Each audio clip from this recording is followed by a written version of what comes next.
अब बताओ। अभी मैं शुरू करता हूँ, फिर उसके कह रहे बाद हो गुरु जी, चेहरे अभी पे अगर मुल्तानी मिट्टी लगाई जाए, मैं अभी शुरू करता हूँ। मुल्तानी मिट्टी लगाने के बाद मिर्ची जैसी कहने मतलब कि दो। अच्छा जी। अभी शुरू करता हूँ फिर।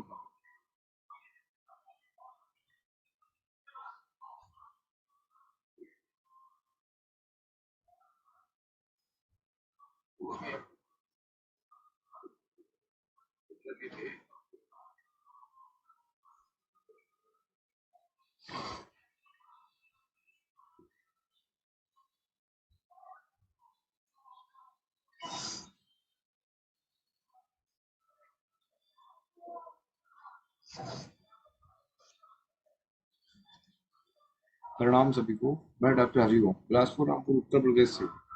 मेरा नंबर है 9927753780। आज की संगोष्ठी का प्रारंभ चरक वंदना से करते हैं।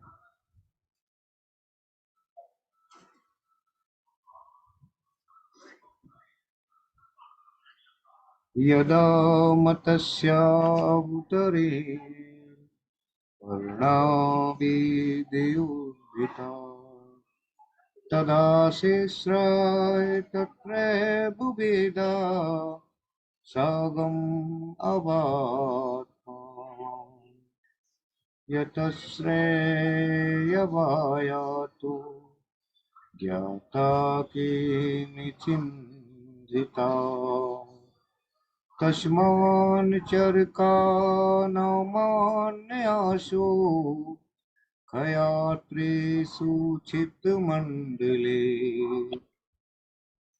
सामात्यचरिकाचार्यो देवाचार्यो यथा दिवो सहस्रवदन स्यासोऽयेन धनुषो रुजाकृता पाताञ्जलमहाभाष्य चरकप्रति संस्कृते मनोवाक्याय दोषाणाम् अहत्रेयः पते नमः। अहत्रेयः पते नमः। अहत्रेयः पते नमः।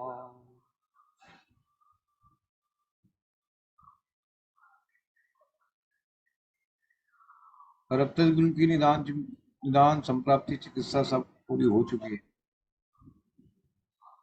और अब दूसरे गुल्मों की जो चिकित्सा है, संबंधित रोग हैं, उनको करने से पहले अब हम एक कहानी पढ़ेंगे जो बेसिक में ही है।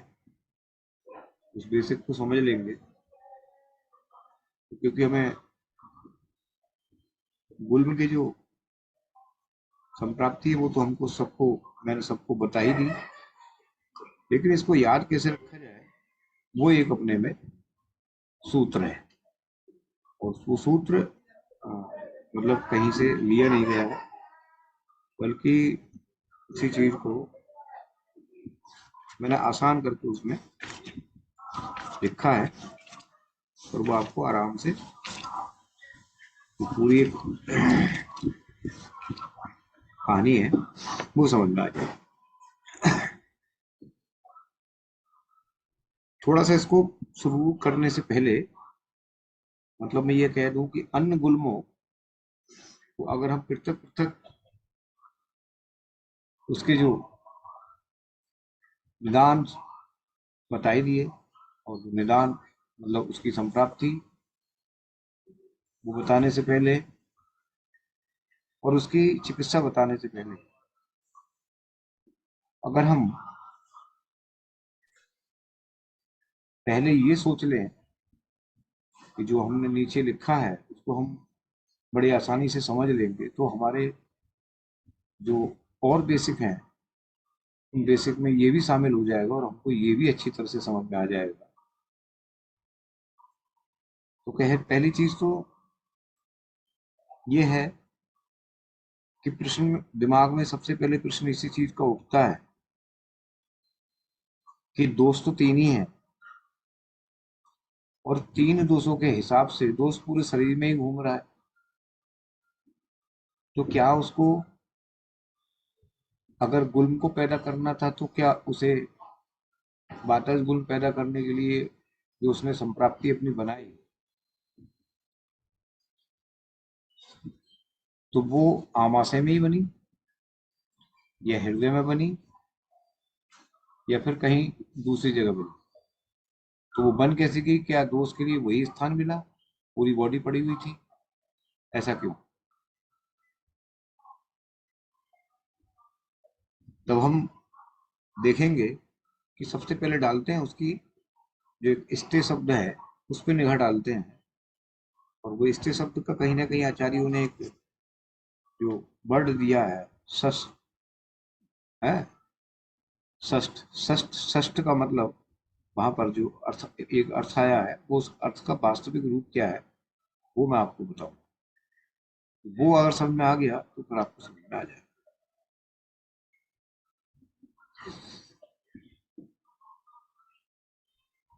हमको ये पता है कि दोषों के जहां पर जो स्थान है वो आचार्य उन्हें निर्दिष्ट कर रखे हैं कि वायु का जो स्थान है, उन्होंने कहा कि इसका जो स्थान है जो इसका स्टेशन है वो बकवास है। कफ का जो स्टेशन है वो आमास है, और पित्त का है वो हमारा ग्रहणी है। तो उस स्थिति में जो प्राकृतिक दोष का जो पृथक और बुद्धिगम और वृद्धिगत दोषों को जो अलग अलग करके बताया है, उसमें साम्यावस्था में अगर दोष है तो उसके प्राकृतिक कर्म और जो समस्त शरीर में इतना ही क्यों रचना और क्रिया की दृष्टि से शरीर की इकाई रूप यानी कि जो परमाणु होते हैं हमारे, वहां तक वो परिलक्षित होनी चाहिए, वहां तक वो काम होता है। जैसे मैं आपको एक बहुत बड़ी एग्जांपल देता हूँ कि जब किसी को सांस लेने में दिक्कत होती है अर्थात इसको निमोनिया होता है, तो उस निमोनिया में जो कार्बन डाइऑक्साइड होती है जब वहां छोड़ती है हमारी अपान वायु अपने मल को छोड़ती है वहां, तब वहां पर वो कुछ मात्रा में वो रह जाती है। तो यहाँ पर एक प्रोसेस चलती है पूरी, इसको समझने की कोशिश करें। मैंने उसको कहीं लिखा भी है लेकिन मुझे याद है तो मैं बोल देता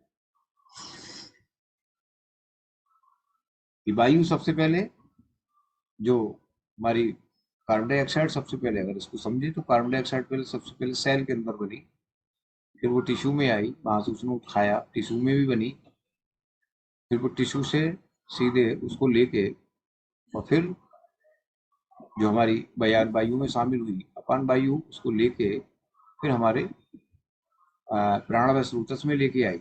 वहां से क्रॉस करते हुए फिर उसको छोड़ने के लिए उसी के जहां पर उसको छोड़ना है वहां पर यानी कि लंग्स में छोड़ना है वहां छोड़ दिया उसको। कुछ छोड़ पाई कुछ नहीं छोड़ पाई, जो नहीं छोड़ पाई उसको फिर वापस लेके वो सेल तक जाएगी,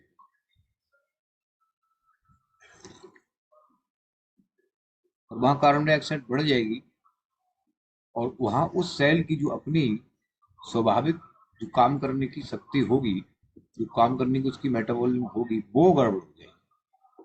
इसी तरह जब कोई भी दोस्त अमुक अमुक अवयव में यानी कि सेल्स तक परिलक्षित होते हैं, और प्रत्येक दोस्त के जो प्राकृतिक कर्म होते हैं अर्थात जो उसके फंक्शन होते हैं वो अलग अलग अवयवों में अलग अलग रूप से सादृश्यमान होते हैं, उसको देखने को हमको मिलते हैं। दोषों के विशिष्ट स्थानों के जो प्रथम प्रकार के निर्देश में, विशिष्ट स्थानों के प्रथम प्रकार मतलब जो बताए हैं मैंने आपको पहले बता दिया। एक तो जो विशिष्ट स्थान जो जहां पर वो रहते हैं, जहां पर वहां से शुरुआत होती है, जहां से वो किसी भी चीज को कंट्रोल करते हैं, वहां से चल के पूरे शरीर में आकर अपना का प्राकृतिक कर्म करते हुए अंत में वो अपने उसी स्थान पर पहुंचते हैं जहां से वो गाड़ी भर के चली, मतलब जहां से वो सब कुछ लेके चले वहीं आके वो रोके जाते हैं।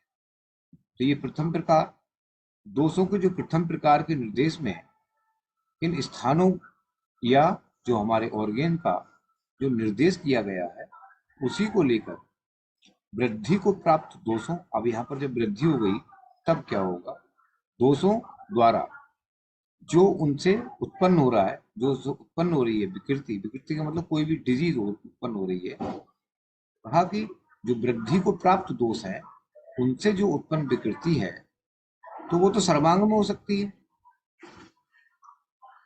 प्रत्येक दोष जनित विकृति अमुक अमुक मतलब अलग अलग अवयवों में साविशेष होती देखी जाती है। लेकिन अगर हमको ये दिमाग में रहे कि भाई अगर दोष प्रकृति से वो पूरी तरह शरीर में घूम रहा है, वृद्धि को प्राप्त है, तो ये पूरे सर्वांग में मतलब कहना चाहिए रोग की उत्पत्ति करे।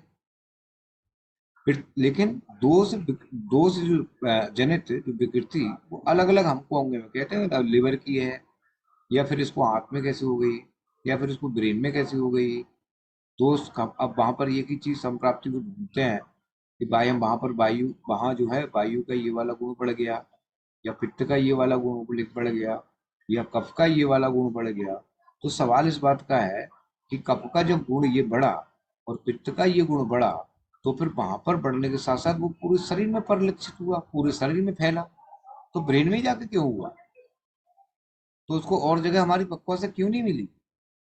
और जगह हमारी जो और धातुएं हैं, मांस धातु, मेद धातु, वो क्यों नहीं मिला? उसको ब्रेन में जाके ये सब चीज क्यों मिल गई कि नहीं साहब वहां पर वो पित्त का उष्ण गुण बढ़ गया और तीक्ष्ण गुण बढ़ गया। वहां पित्त जब सर्वांग में प्रवाह हो रहा है तो वो अपने स्टेशन से चला है, वो अपने जहां प्रावधान उसका हो रहा है, जहां पर शरीर में जाने के बाद कोई भी दोष खुद विकृति को, अरे क्या हो रहा है यार।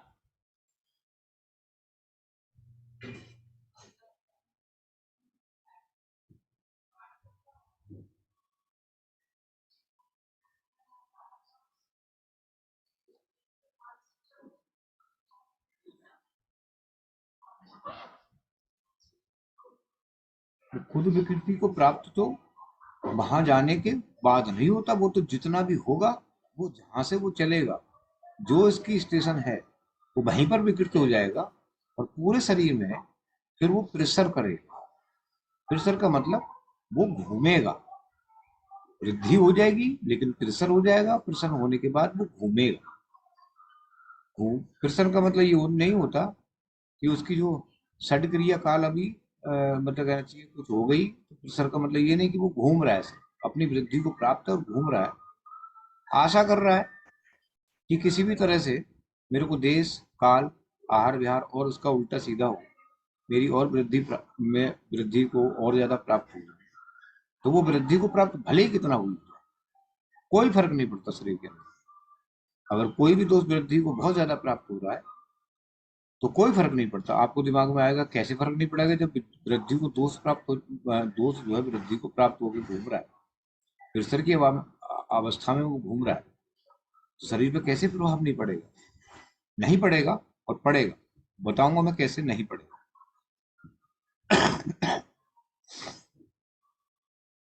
तो जब वो अपने सर्वांग में घूमता रहा और आपने देखा कि भैया वो वैसे तो वायु रुक्षता को प्राप्त हुई पक्वाशय में, लेकिन होना था उसे पक्वाशय, अगर हो गया उसको सेरेब्रल या हो गई उसको पैरालिसिस। तो पक्वाशय में जब उसका स्थान वहां था और स्थान होने के बाद कुछ उसको ब्रेन ही मिली, या उसको जो हमारा पैरालिसिस वो ही मिला, या जिसके बहुत से स्थान है, किसी को लंबर पेन करना, किसी को ये करना, किसी को सर्वाइकल करना, किसी को गुल्म पैदा करना, किसी को जी कन्वल गोयल जी मैडम आ गई है, धन्यवाद। नमस्कार मैडम। नमस्कार सर। नमस्कार नमस्कार, स्वागत है आपका ग्रुप में। Thank you.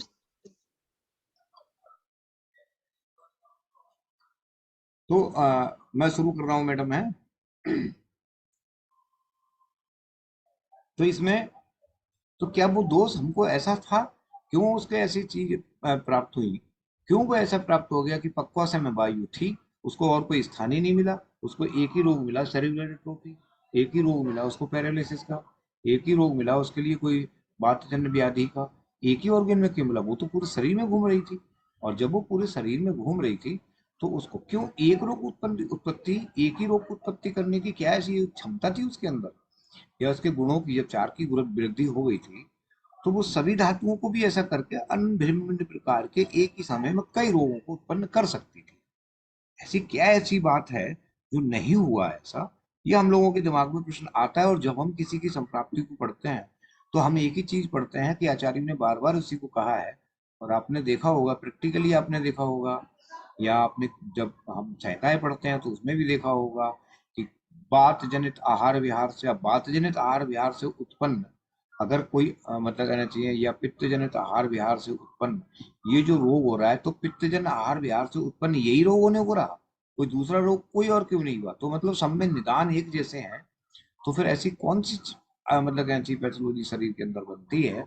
किस तरह से ये दोष जो है अपने गुणों को कहाँ पर स्थापित करके कौन से रोग की उत्पत्ति करते हैं, इनको समझना मैंने ये वातज पित्तज और कफज इन गुल्मों को इसलिए ही छोड़ दिया, क्योंकि जब तक मैं इसको नहीं समझाऊंगा तब तक गुल्म की संप्राप्ति समझा दी, विद्यार्थी से उसको डिफ्रेंशिएट कर दिया, और रक्तज गुल्म की पूरी संप्राप्ति समझा समझा के डिफरेंशियल डायग्नोसिस बना के उसकी चिकित्सा को भी पूरा कर दिया। और फिर उसके साथ जो है, अब क्योंकि ये तीन दोष थे तो तीनों दोषों के आधार पर तीन प्रकार के गुल्म थे, तो मैंने इसको बीच में ही इसको रोक दिया। उसका ये कारण था कि जब तक हम ये नहीं समझ पाएंगे तब तक तीनों दोषों को अलग अलग तरीके से जो गुल्म पैदा हो रहा है उसको नहीं समझ पाएंगे। थोड़ा सा समझने की जरूरत है। मैं बहुत ज्यादा ये वो आगे तक आपको ले जाऊंगा इसमें, ताकि और रोगों से भी आज छुटकारा मिल जाए कि क्यों ऐसा होता है। तो द्वितीय प्रकार के जो निर्देश में जिन अवयवों में प्रकोप को प्राप्त जो दोष साविशेष रोग उत्पत्ति करता है उसका निर्देश किया है। पहले तो उन्होंने एक निर्देश कर दिया कि हमने आपको चार का बता दिया, और चारों को तीनों को बता के तीनों को जो मेन स्टेशन है उनको बता दिया, यहाँ से अगर उत्पत्ति हो रही है और यहाँ पर अगर वृद्धि को प्राप्त होकर अपने ही असाय के अंदर वो रोग की उत्पत्ति कर रहा है, तो पहला प्रकार तो ये है। लेकिन द्वितीय प्रकार है कि वो सेल तक कैसे पहुंच गया और वहां पर उसने एक ही ऑर्गन को कैसे पकड़ा और वहां पर रोग की उत्पत्ति उसी के अनुसार कर दी। इतना समझ रहे हैं ना आप?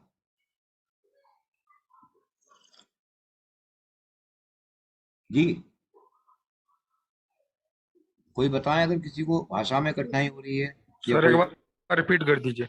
देखो, मैं इसको दोबारा बताता हूँ। पहले प्रकार में आचार्यों ने कहा कि जो कफ का स्थान है वो हमारा आमाशय है, जो पक्वसा का स्थान है वो हमारे वायु, और जो जिसे हम स्टेशन, आप अपने दिमाग में आज से स्टेशन बैठा लो, स्टेशन का आचार्यों ने एक शब्द दिया है, उसका मैं अर्थ बता रहा हूँ, वो बताऊंगा कहाँ लिखा है। और जो हमारा तीसरा है गृहिणी, वो हमारा पित्त का स्थान है। ये स्टेशन है। स्टेशन का मतलब यहाँ से ये खुद ये पुष्ट होकर जब शरीर के अंदर प्रसन्न करते हैं तो पूरे शरीर में घूमते हैं। तब इन्होंने कहा कि यहाँ से अगर ये पुष्ट हैं तो यहाँ पर अगर इनके द्वारा वृद्धि को प्राप्त अपने ही स्वतः स्थान में रहकर अगर वृद्धि संचय को प्राप्त होकर प्रकोप को प्राप्त होकर वहीं पर अपने ही घर के अंदर डिजीज पैदा कर रहा है, तो ये पहला प्रकार है। बिलाल जी, आप समझ गए? जी सर। और दूसरा प्रकार है जब वो प्रेशर हुआ, जब वो बॉडी के अंदर फैला तो अमुक अमुक ऑर्गन में जाकर उसी के अनुसार वो रोग को उत्पन्न कर रहा है। तो पूरे शरीर में एक ही जैसा दोष घूम रहा था, या समझने की कोशिश करो, पूरे शरीर के अंदर एक ही दोष घूम रहा था। लेकिन कारण क्या था कि वो जाके सिर्फ केवल एक ऑर्गन के अंदर ही जाकर उसने रोग उत्पत्ति की, क्या उसे कोई दूसरा ऑर्गन नहीं मिला?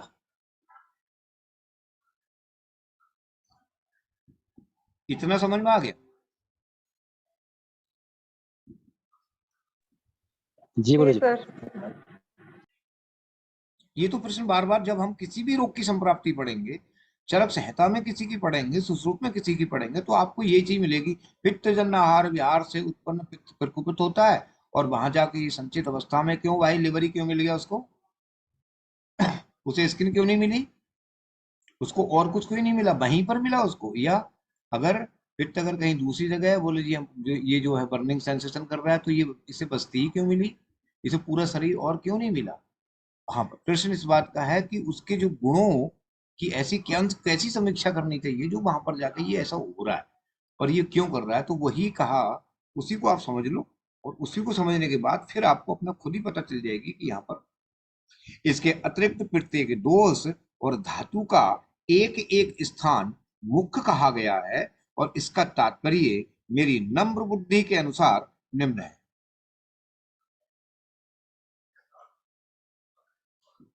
जिस प्रकार हृदय को शरीर में संचरण, मतलब उसका काम क्या है, हाँ, खा बैगुन से, सोनाली जी लिख रहे हैं खा बैगुन। अच्छा सोनाली जी, ठीक है, रोक रहे हैं आप सबको।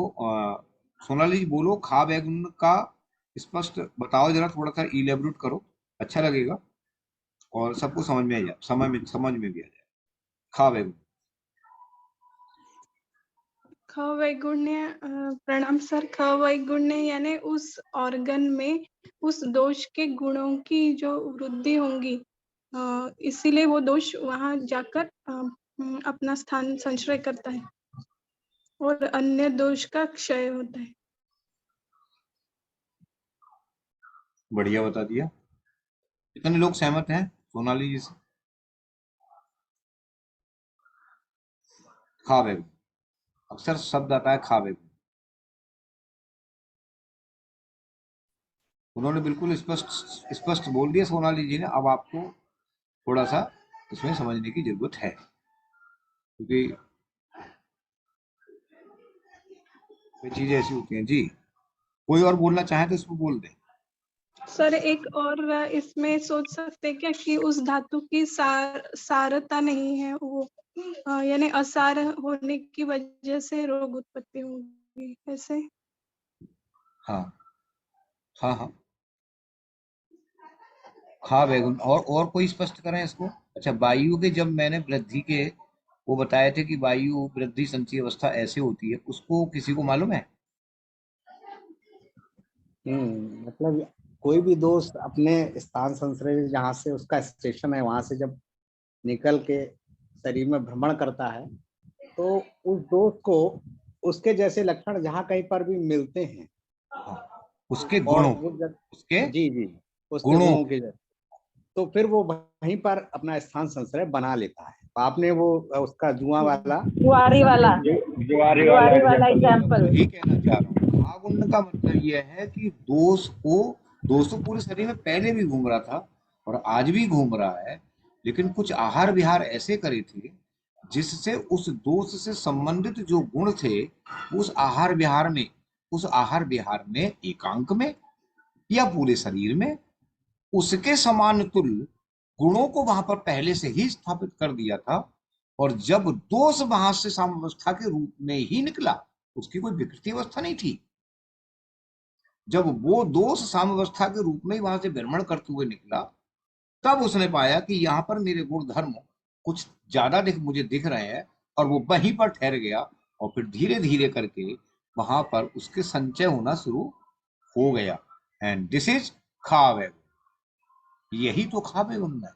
हम खावे का मतलब किसी से एकदम डायरेक्ट ये नहीं कह सकते कि वहां पर जो है वो खाली स्थान खत्म हो गया और इस वजह से जो वहां पर खावे हो गया, मतलब वहां पर उसकी जो पैथोलॉजी थी वो बनी किस तरह से थी। तो मैं वही चीज, सोनाली बिल्कुल करेक्ट है, बस थोड़ा सा परिभाषित रूप में समझाने के लिए उसको आप ठीक कर लो सब लोग, बाकी सबको ठीक परिभाषित रूप में समझने और क्लिनिकल बेस पे उसको यूज कैसे करना। और सर एक चीज और इसमें होती है, मतलब सोच सकते हैं, जैसे एक बार और डिस्कशन हो चुका है कि खावैगन में तो है ही, वो तो शास्त्रोक्त है और वो शास्त्रों में भी लिखा हुआ है। लेकिन जैसे किसी भी चीज का आम बनता है, जैसे हमने वात पित्त और कफ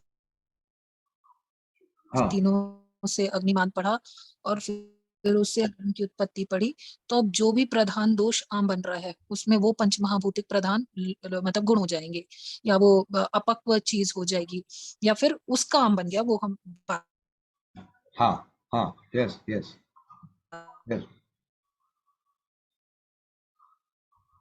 जिस प्रकार, अब मैं आगे बढ़ू, जिस प्रकार हृदय को शरीर में संचरण आदि का स्थान निश्चित कर दिया है, और कहा है कि रस धातु का जो मुख्य रूप से अगर हम मॉडर्न साइंस में उसको क्लेट थोड़ा सा है और दान व्यान वायु का जैसे पूरी त्वचा और ये है। हम्म।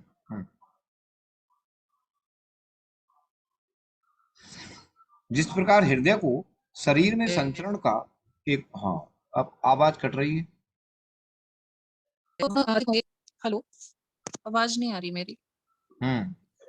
तो वो वायु लेगी और वो आपने बोला था कि वो हर आशय में आदान प्रदान करने जाती है, तो वायु ने वो आम लिया और वो जहां पे भी, जैसे अभी सर ने भी बोला प्रमोद सर ने, कि वो आपने जो हमेशा बताया है कि वहां पे जुआरी बैठे हैं, वहां अपने जैसे लक्षण देखे और वहां छोड़ाई। तो यहाँ वायु का भी है कि वायु गई, जो भी प्रकोपित है वायु वो लेगी, और मतलब डिपेंड करता है कौन से ऑर्गन में दोष होना है। तो आम तो बन रहा है पित्त प्रधान कफ प्रधान, लेकिन जो वायु विकृत होगी, जैसे प्राण वायु विकृत है तो कफ प्रधान यदि आम बन रहा है तो वो लेगी और या तो फुफ्फुस में छोड़ के आएगी या हृदय में छोड़ के आएगी। तो ऐसे वायु पे भी डिपेंड करता है, क्योंकि वही आशयों में जाके आदान प्रदान करने का काम करती है। बिल्कुल बिल्कुल बिल्कुल। आगे बढ़ो।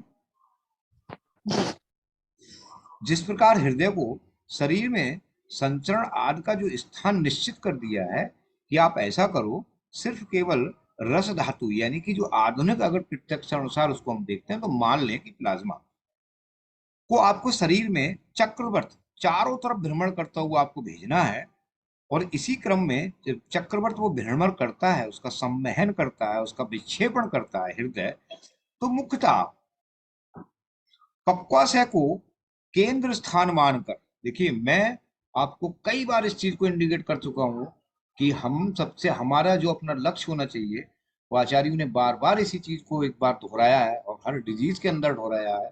मैं आपको सबको पता है, एबीसी फाउंडेशन से जुड़े सभी वैद्यों को ज्यादातर मालूम है, कुछ हमारे यहाँ नए जो है हमारे वैद्य आए हैं, तो फिर मैं इसको रिपीट कर देता हूँ कि वहां पर आचार्यों ने प्रत्येक में यही चीज कह रखी है, और अंत में चिकित्सा को सिद्धि करने के लिए एक ही बात कही है कि आप किसी भी तरह से वायु का अनुलोम कर दें, तो आपको पता है कि जिस वायु का अनुलोम करना है वो हमारी है अपान वायु, उसको अगर हम कर देंगे अनुलोम तो जितनी भी वायु हैं वो अपने आप ही शांत हो जाएंगी।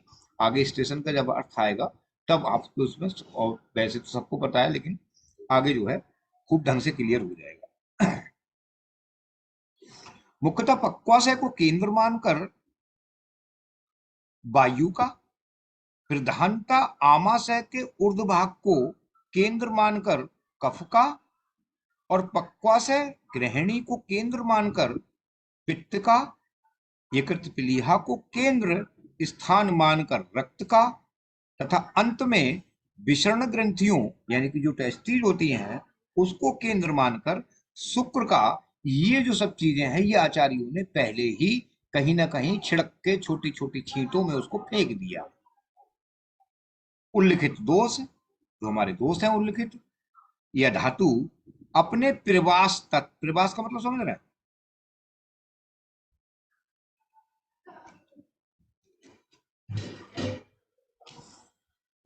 नहीं,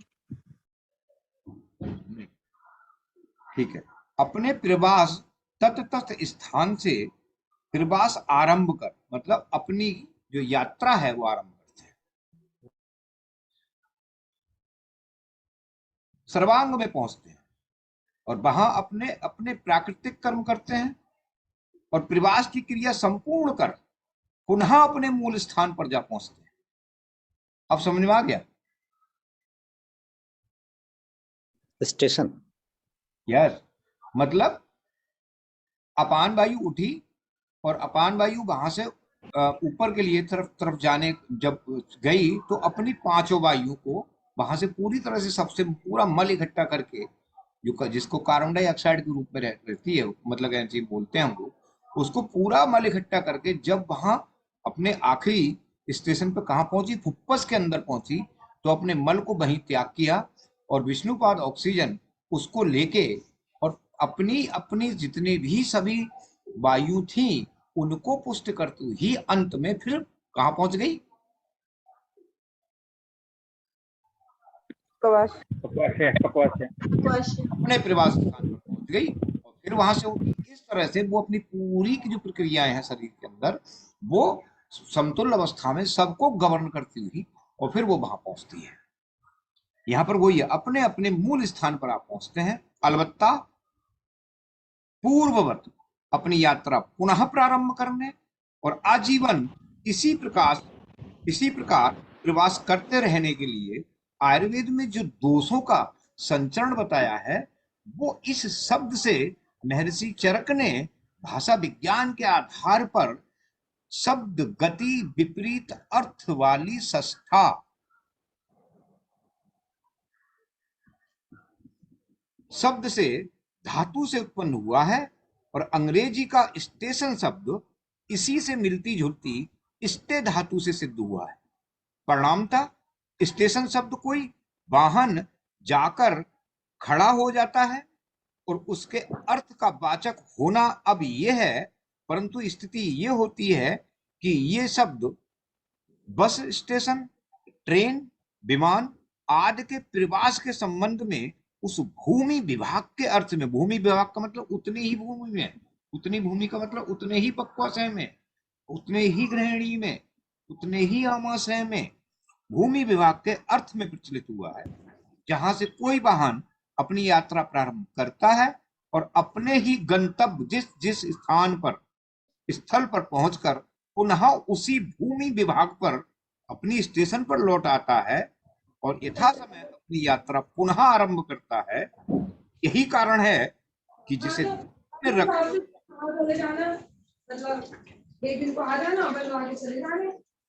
म्यूट कर लो।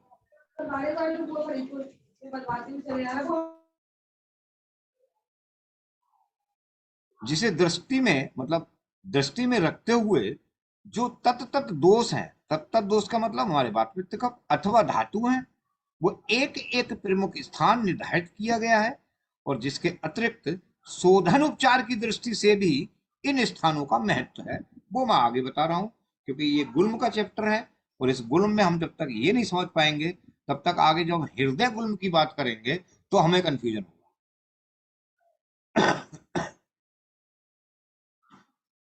ये निश्चित है कि उल्लिखित स्थानों पर जो तत्त दोष या धातु की पुष्टि उसकी उत्पत्ति होती है और संचय अविराम होता है रहता है, उस दोष तथा धातु की वृद्धि करने वाली आहार विहार। देखिए, अब मैं अपने मूल सब्जेक्ट पर जो आपको समझना है, जो चीज आचार्यों ने कहा है कि रक्त दुष्टि के इतने निदान हैं, इतने हेतु हैं, वात के इतने हेतु हैं, कफ के इतने हेतु हैं, पित्त के इतने हेतु हैं, तो हेतु तो सब एक हैं, लेकिन क्या हो गया, जो वायु को सिर्फ केवल एक ही स्थान मिला, बोले जी एवीएन को उत्पन्न करो आप और वहां पर चली जाओ, और फिर हम जब निदान में आते हैं बोले जी रात्रि जागरण होता है, बोले जी आप सूखा भोजन खाते हैं, बोले जी आप बहुत ज्यादा चलते हैं, बोले आप मतलब कहना चाहिए ऐसा भोजन, मतलब जो भी आप देखेंगे वो आप संहिताओं के अनुसार वो जो निर्दिष्ट बता दिए गए उन्हीं को पूछते हैं,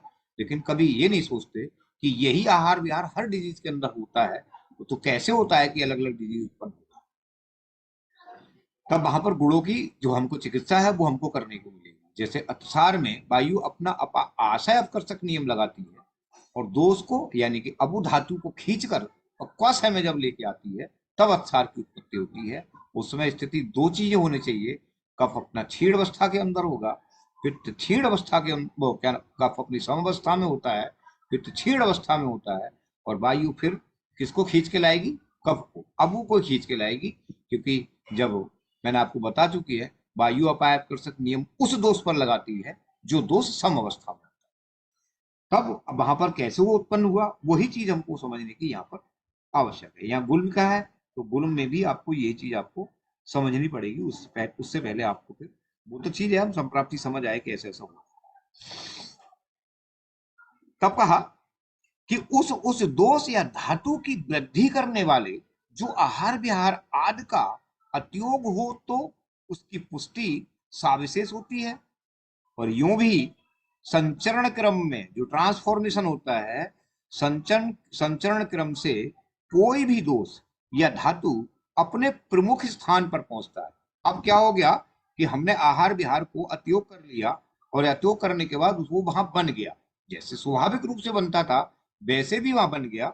और बनने के बाद तब जब उसने संचरण वहां से किया तो संचरण करने में कोई भी दोष धातु अपने प्रमुख स्थान पर पहुंचता है तो इसका तथा नवोत्पन्न, जो नवोत्पन्न का मतलब जो नवीन रूप से और ज्यादा उत्पन्न हो गया हो, इसको मैं और भाषा में कहूं कि मैं खाता था एक दिन 4 रोटी, और एक दिन 4 रोटी खाने के बाद एक मेरा अपना नियम था और वो नियम फॉलो कर रहा था, और फॉलो करने के बाद मेरा दोस्त था वो समावस्था में बन रहा था, और बनने के बाद वहां से अपने स्थान से उठा और पूरा भ्रमण करता हुआ अपने संबंधित जितने भी उसके, जैसे पित्त अपने संबंधित जितने भी पित्त थे शरीर के अंदर उनको सबको पुष्ट करता हुआ जब अपने स्टेशन पर आता और वहां पर रुकता, इंतजार करता कि भैया फिर मुझे दो और फिर जो है मैं अपना निर्माण करूंगा, फिर मैं पूरे शरीर के अंदर संचरण करूंगा, इस तरह से उसकी ये बुद्धि थी।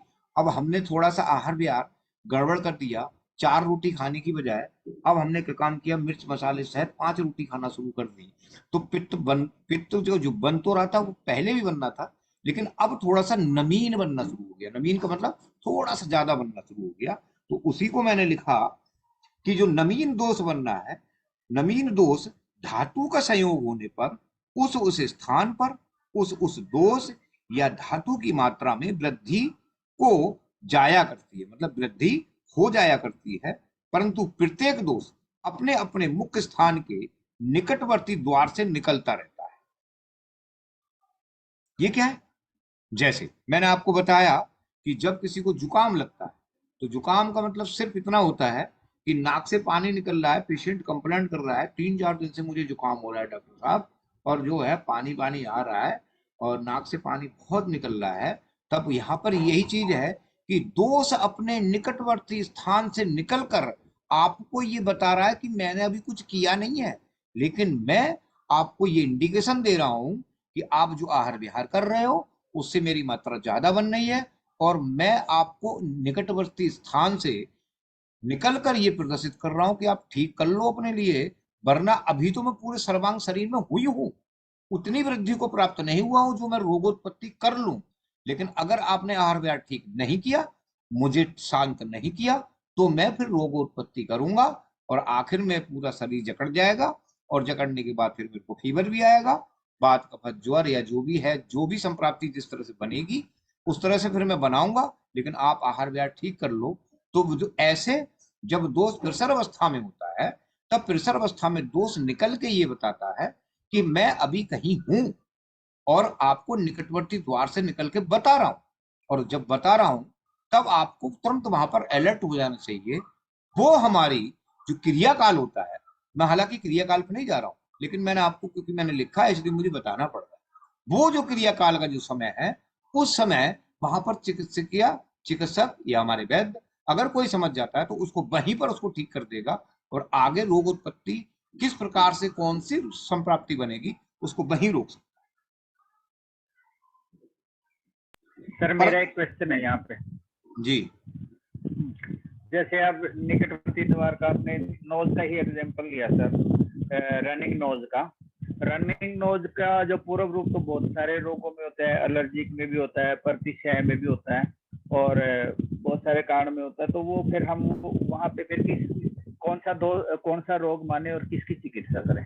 हाँ, अब यहाँ पर क्या है कि किसी को पहले से ही उसकी संप्राप्ति बनी हुई है, पहले से उसकी संप्राप्ति बनी हुई है कि इसको जो है वो प्रत्याशा है, ठीक है। पेशेंट हमारे पास हिस्ट्री लेके आ रहा है कि हमको मेरे को 8 दिन में 15 दिन में छींक बीक आती है, ये है, तो वो कोई उसका नवीन रोग नहीं है, वो पहले से ही अपनी संचय को मतलब प्राप्त है, वृद्धि को प्राप्त है, संचय को प्राप्त है।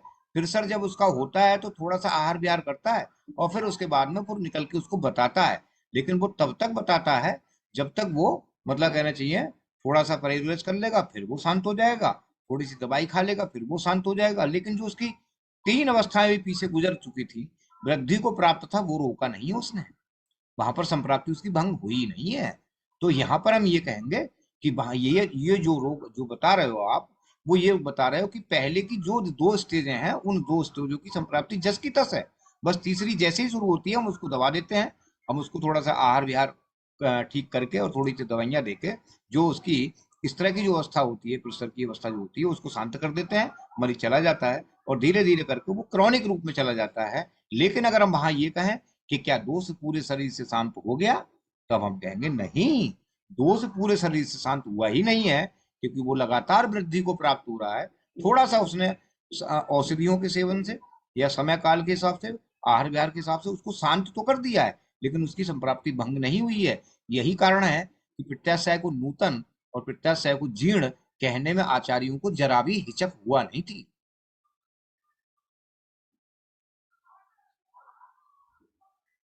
ठीक है सर? जी सर।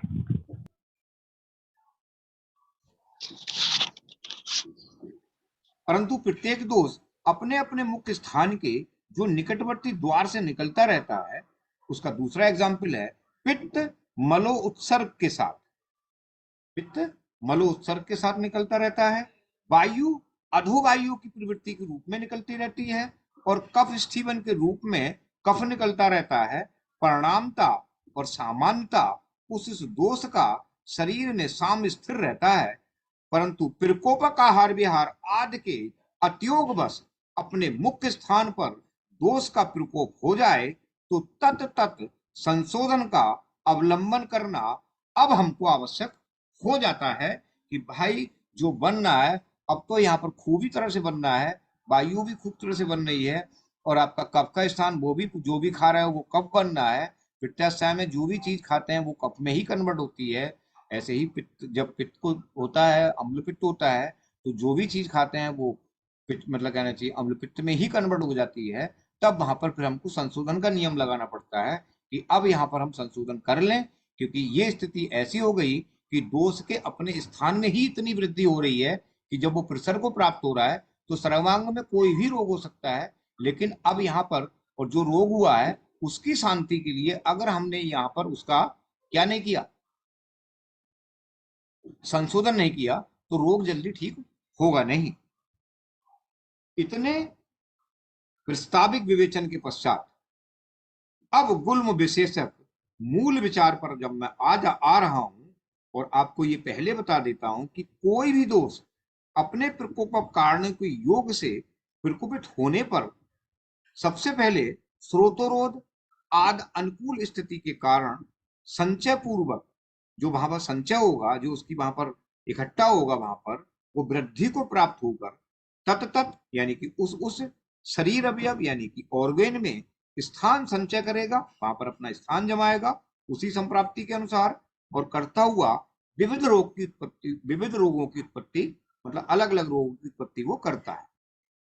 आमाशय, पक्वाशय, ये आम पच्चनों आमाशय और आमाशय, इसमें अंतर तो आपको स्पष्ट ही है ना। अगर किसी को दिक्कत हो आमाशय, पक्वाशय, आम पच्चनों आमाशय, इसमें अगर किसी को इन टर्मिनोलॉजी है, ये टर्मिनोलॉजी समझ में नहीं आएगी तो नहीं आएगी। किसी को कोई परेशानी हो तो वो हैंड रेज कर दे और फिर मैं उसको क्योंकि ये जरूरी है, क्योंकि ये टर्मिनोलॉजी आयुर्वेद की अगर नहीं सीखी तो फिर आगे डॉक्यूमेंटेशन भी नहीं कर पाओगे। किसी को कंफ्यूजन हो तो बता दे, इसमें कोई वो नहीं है कि आमाशय, आम पक्वा आमाशय या पक्वाशय, आम पच्चनों आमाशय, क्या है ये सभी को पता है। चलो ठीक है सर, आम पक्वाशय के बारे में बता दीजिएगा।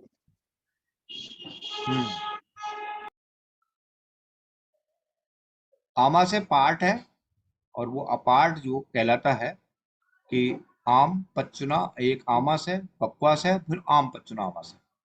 ये जो पूरी आम पच्चना आमाशय में जब हम लेते हैं तो आम पच्चना आमाशय का मतलब सीधे सीधे हम अपने स्तोमक से शुरू करो, और स्तोमक से शुरू करने के बाद सेकंड अवस्था पाक तक, जहां तक ग्रहणी खत्म नहीं होती है, वहां तक का अगर हम पार्ट ले लेंगे तो ये आम पच्चना आमाशय। ठीक है, आम पच्चना आमाशय को अगर और ज्यादा लिबरेट करना है आपको पक्वाशय से बिठाना है, क्योंकि तीनों हमारी जो अवस्थाएं होती हैं वो तीनों अवस्थाएं आम पच्चना आमाशय से लेते हैं, अर्थात मुख पर्यंत से लेकर मुख पर्यंत से लेकर जी उदा मार्ग तक अगर हमको एक शब्द बोलना है तो हम बोल देंगे आम पचना आमा। ठीक है, ये पूरा एक शब्द बोल देंगे तो इसमें पक्वा से भी आ जाएगा, इसमें आमा से भी आ जाएगा, और इसमें आम जो मतलब कहना चाहिए जो क्या नाम है हमारी गृहिणी है वो सब आ जाएगी। अगर हम पक्वा से बोल देंगे तो केवल पक्वा से, आमा से बोल देंगे तो केवल आमा से, आम पच्चना आमा से अगर हम बोलेंगे उसको तो हम पूरी ही स्टेज ले लेंगे कि मुख पर्यंत पूरी ही प्रक्रिया में जो है वो हमारी जो तीनों अवस्थाएं हो रही हैं वो कंप्लीट हो रही हैं। Thank you sir.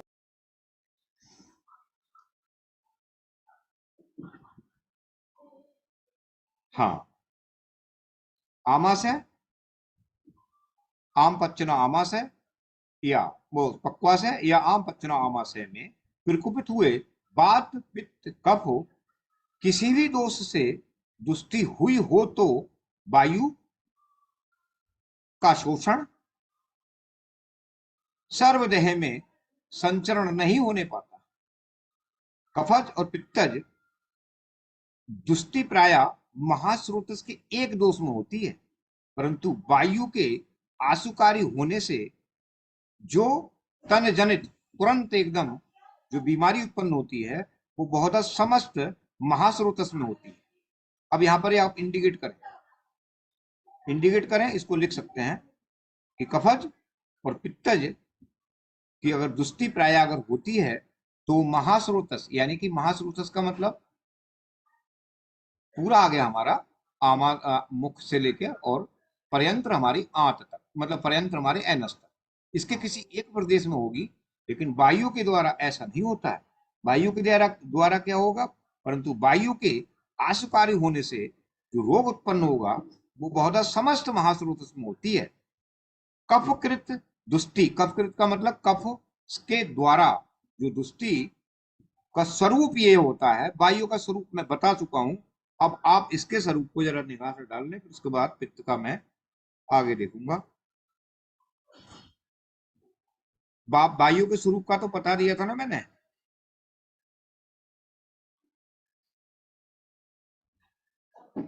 आप लोगों को वायु के स्वरूप का तो पहले ही बता दिया ना मैंने कि वायु के प्रकुपित होने का स्वरूप क्या होता है।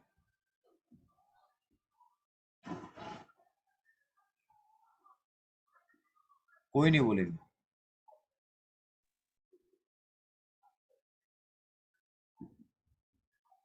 कैसा होता है वायु का स्वरूप, फिर भूल गए। प्रणाम सर। वायु का संचय प्रकोप प्रसर अवस्था में दिखाई नहीं देती है, क्योंकि जो वातवादी में भी आया है कि देह रक्तानि पूरयित्वा अनिलो बली, तो जब इसका आशुकारी रूप रहता है यानी इमरजेंसी की सिचुएशन होती रहती है, और हमने जो आहार विहार किया है वह प्रत्येक शरीर में वायु की निश्चित मान रहता है, और वो जो मान यानी तो शरीर में उस मान से बढ़ती नहीं है, लेकिन उनके गुणों की वृद्धि उस ऑर्गन में होती रहती है।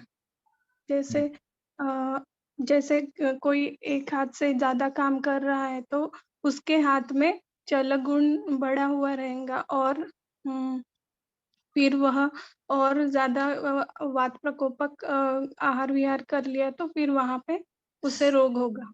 हाँ हाँ ठीक है, आपने सही बता दिया, लेकिन मैं थोड़ा सा बता देता हूँ क्योंकि ज्यादातर मुझे लग रहा है सब भूले हुए।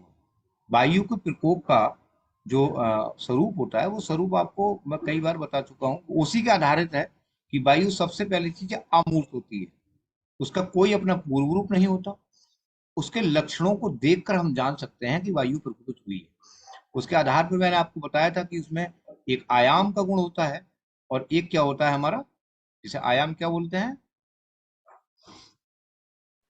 वृद्धि, बढ़ाना, व्यास व्यास फैलना व्यास, फैलना, मतलब फैल जाना एक्सपेंडेड। हाँ तो वायु का जो अमूर्त होता है, अमूर्त होती है, और अमूर्त के हिसाब से फिर वो आदृष्टा, मतलब उसको देख नहीं सकते, केवल अपने कर्मों से ही जानी जाती है। जैसे पित्त और कफ के समान जो प्रत्यक्ष हम देख सकते हैं, उसको हम नहीं देख सकते, वो अपने कर्मों से ही ज्ञान। तो मैंने आपको जैसे बताया था, जैसे कई बार किसी अवयव में कोई बाधिक रोग होता है तो उसमें कोई प्रत्यक्ष परिवर्तन नहीं होता, परंतु वायु विकार होता है, जैसे कि खींच, ग्रहदशी। रिपोर्ट्स में नहीं आएगा लेकिन होगा।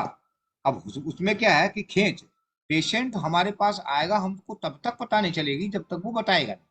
और जैसे ही उसने बताया डॉक्टर साहब कि हाँ ये दर्द हो रहा है और अब टांग जो ना खिंच रही है, तो रात में क्या होता है, कभी कभी हम सो जाते हैं तो हमारी नस चढ़ जाती है, बोलते हैं ना, बोलते हैं नस चढ़ गई और फिर वो यस बड़ सर। दर्द करती है, भयंकर वाली।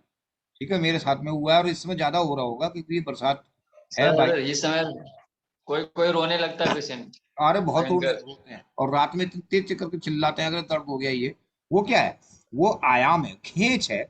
उसके हमने जब पेशेंट ने हमको बताया, वैसे वो ठीक लग रहा है, पैर बोले ठीक है, कोई दिक्कत नहीं है पैर में सर। और और जैसे ही उसने पैर को आगे किया तो कह रहा है अब दर्द हुआ। तब उसके वो चीज को देखकर, वो चीज को हम सुनकर हम तय कर रहे हैं कि यहाँ पर वायु का अपना खींच गुण प्रारंभ, यानी कि वायु ने अपना आयाम पैदा किया है। ऐसे ही वायु का हाथ या पैर आदि में जब संचलन होता है तो सेंसरी जो नर्वस सिस्टम, जो फाइबर होते हैं, उसमें अगर विकृति हो तो आयाम अधिक प्रत्यक्ष नहीं होते हैं, केवल रोगी को उसकी प्रतीति होती है। जैसे हिस्टीरिया, अगर चेस्टा वाइस रोटस में, मोटर नर्वस सिस्टम में अगर विकृति हो तो जो आयाम होता है, खींच होता है, वो प्रत्यक्ष रूप से हमको दिखाई देता है। जैसे कि अभी हमारे सरोज मिश्रा जी ने बताया था ना कि अगर वो मतलब कहना चाहिए, वो अगर स्पाइनल कॉर्ड में कहीं अगर दिक्कत हो रही है, हाथ जो है वो क्या बोलते हैं उसको, अगर स्पाइनल कॉर्ड में कहीं परेशानी हो रही है तो वो आगे झुकेगा, पीछे। और अगर केंद्र में अगर है, केंद्र मतलब सेंट्रल में है, तो वो एकदम जो है वो बताइए जरा सरोज जी।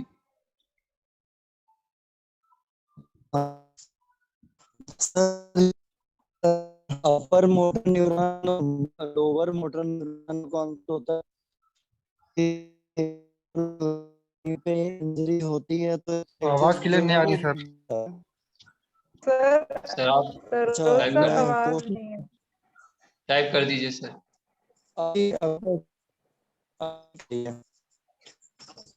ब्रेकिंग है बहुत आवाज। वहाँ पहाड़ पे सबसे बड़ी दिक्कत ये है कि वहाँ वाईफाई नहीं है, मौसम खराब है। तो अभी कैसी है? अगर जो अभी भी ठीक नहीं है तो आप लोग कंटिन्यू कर लीजिए, मैं नेटवर्क एरिया में हूँ। ठीक है, अब ठीक है, आप बोलो, अब बोलो, अब बोलो, अब ठीक है।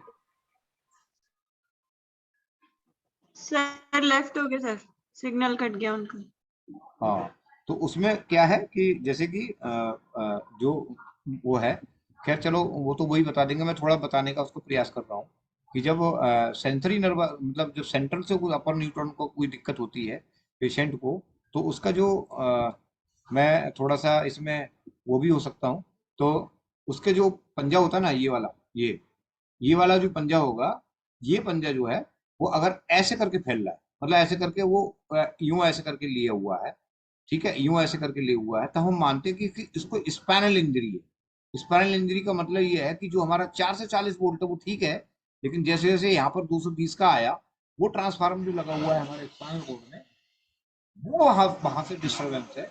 और पेशेंट के हाथ ऐसे रहेंगे और उस पर जो बल होगा वो बल लगाया ही नहीं जाएगा और एक तरफ को अपने अंदर की तरफ उंगलियां झुकेंगी। और अगर कहीं यहाँ से सेंट्रल नर्वस सिस्टम, तो हाथ पीछे जाएगा, उंगलियां उसकी ऐसे करके रहेंगी, ऐसे ही पैर की रहेंगी।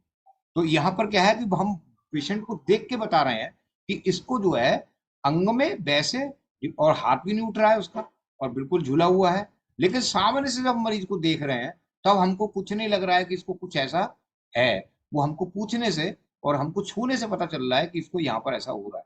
तो वायु के ऐसे जो जो वो होते हैं कि किस तरह से वायु शरीर में जाके अपना स्थान संचय बनाती है और किस तरह से उसको हम देखते हैं, तो वो चीज आपको जो है यहाँ पर बतानी थी, क्योंकि बता तो बहुत बार चुका हूँ, लेकिन इसके सर साथ ये ही रिपीट कर दीजिए ना प्लीज अभी, क्योंकि 10-15 मिनट से मुझे आपकी आवाज भी पूरी ब्रेक होके आ रही है, मुझे कुछ नहीं सुनाई पड़ा। अभी ये वाला रिपीट कर दीजिए।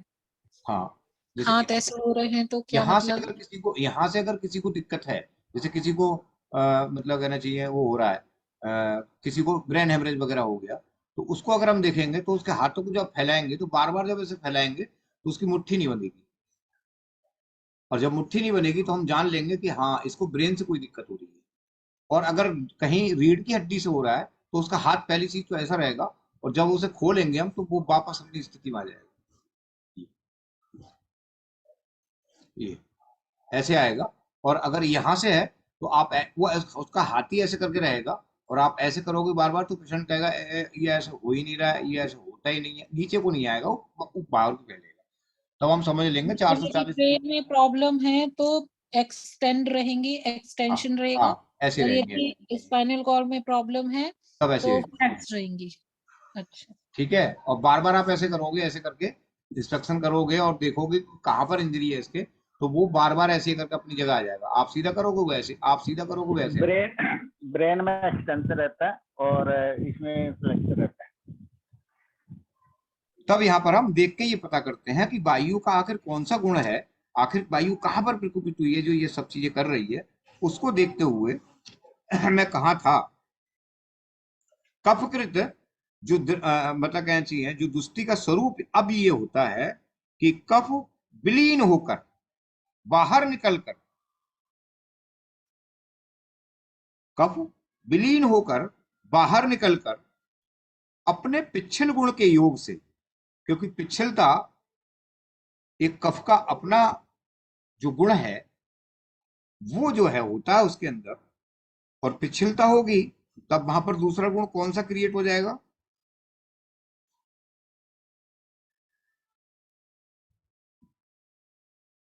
चिपकने की क्षमता होगी, तो फिर दूसरा गुण कौन सा हो जाएगा?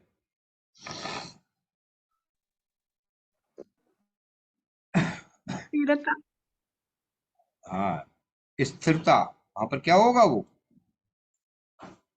स्थिरता को प्राप्त, पिछल गुण के योग से स्रोत को उपलिप्त कर देता है। उपलिप्त का मतलब उसके अंदर मैंने बताया था ना, आपको किसी को ध्यान होगा कि जो हमारी क्या होती हैं, जो कैपिलरी होती है, जो सोर्सेस होते हैं, उसके अंदर जब कफ जाता है, जाने के बाद फिर धीरे धीरे करके उसकी जो कैविटी है, उस कैविटी के चारों तरफ जो है वो अपना एक प्रकार से, जैसे कि हम उसका चावल का मांड ले लें और एक नली के अंदर डालें तो वो उसकी दीवार से चिपकता हुआ चला जाएगा, और थोड़ी देर आप उसको रखेंगे तो वो सूख भी जाएगा। विवेक वर्मा जी का कैसे फोन आ रहा है? रैंडम एकदम, 1 मिनट है। क्या हो गया सर? जो कोलेस्ट्रॉल का डिपोजिशन होता है वो भी हम इसी तरह से मान सकते हैं?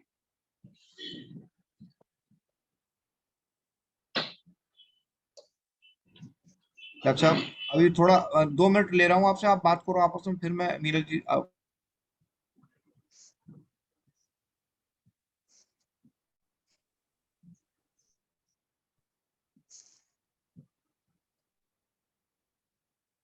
हेलो। हाँ सर। जब तक हरिओम जी बात कर रहे हैं तब तक मैं थोड़ा अलग टॉपिक पे आप लोगों से बात करना चाह रहा हूँ। मेरे पास यूरिथ्रल स्ट्रक्चर के कई केसेस चल रहे हैं और मैं उत्तरवस्ती भी दे रहा हूँ।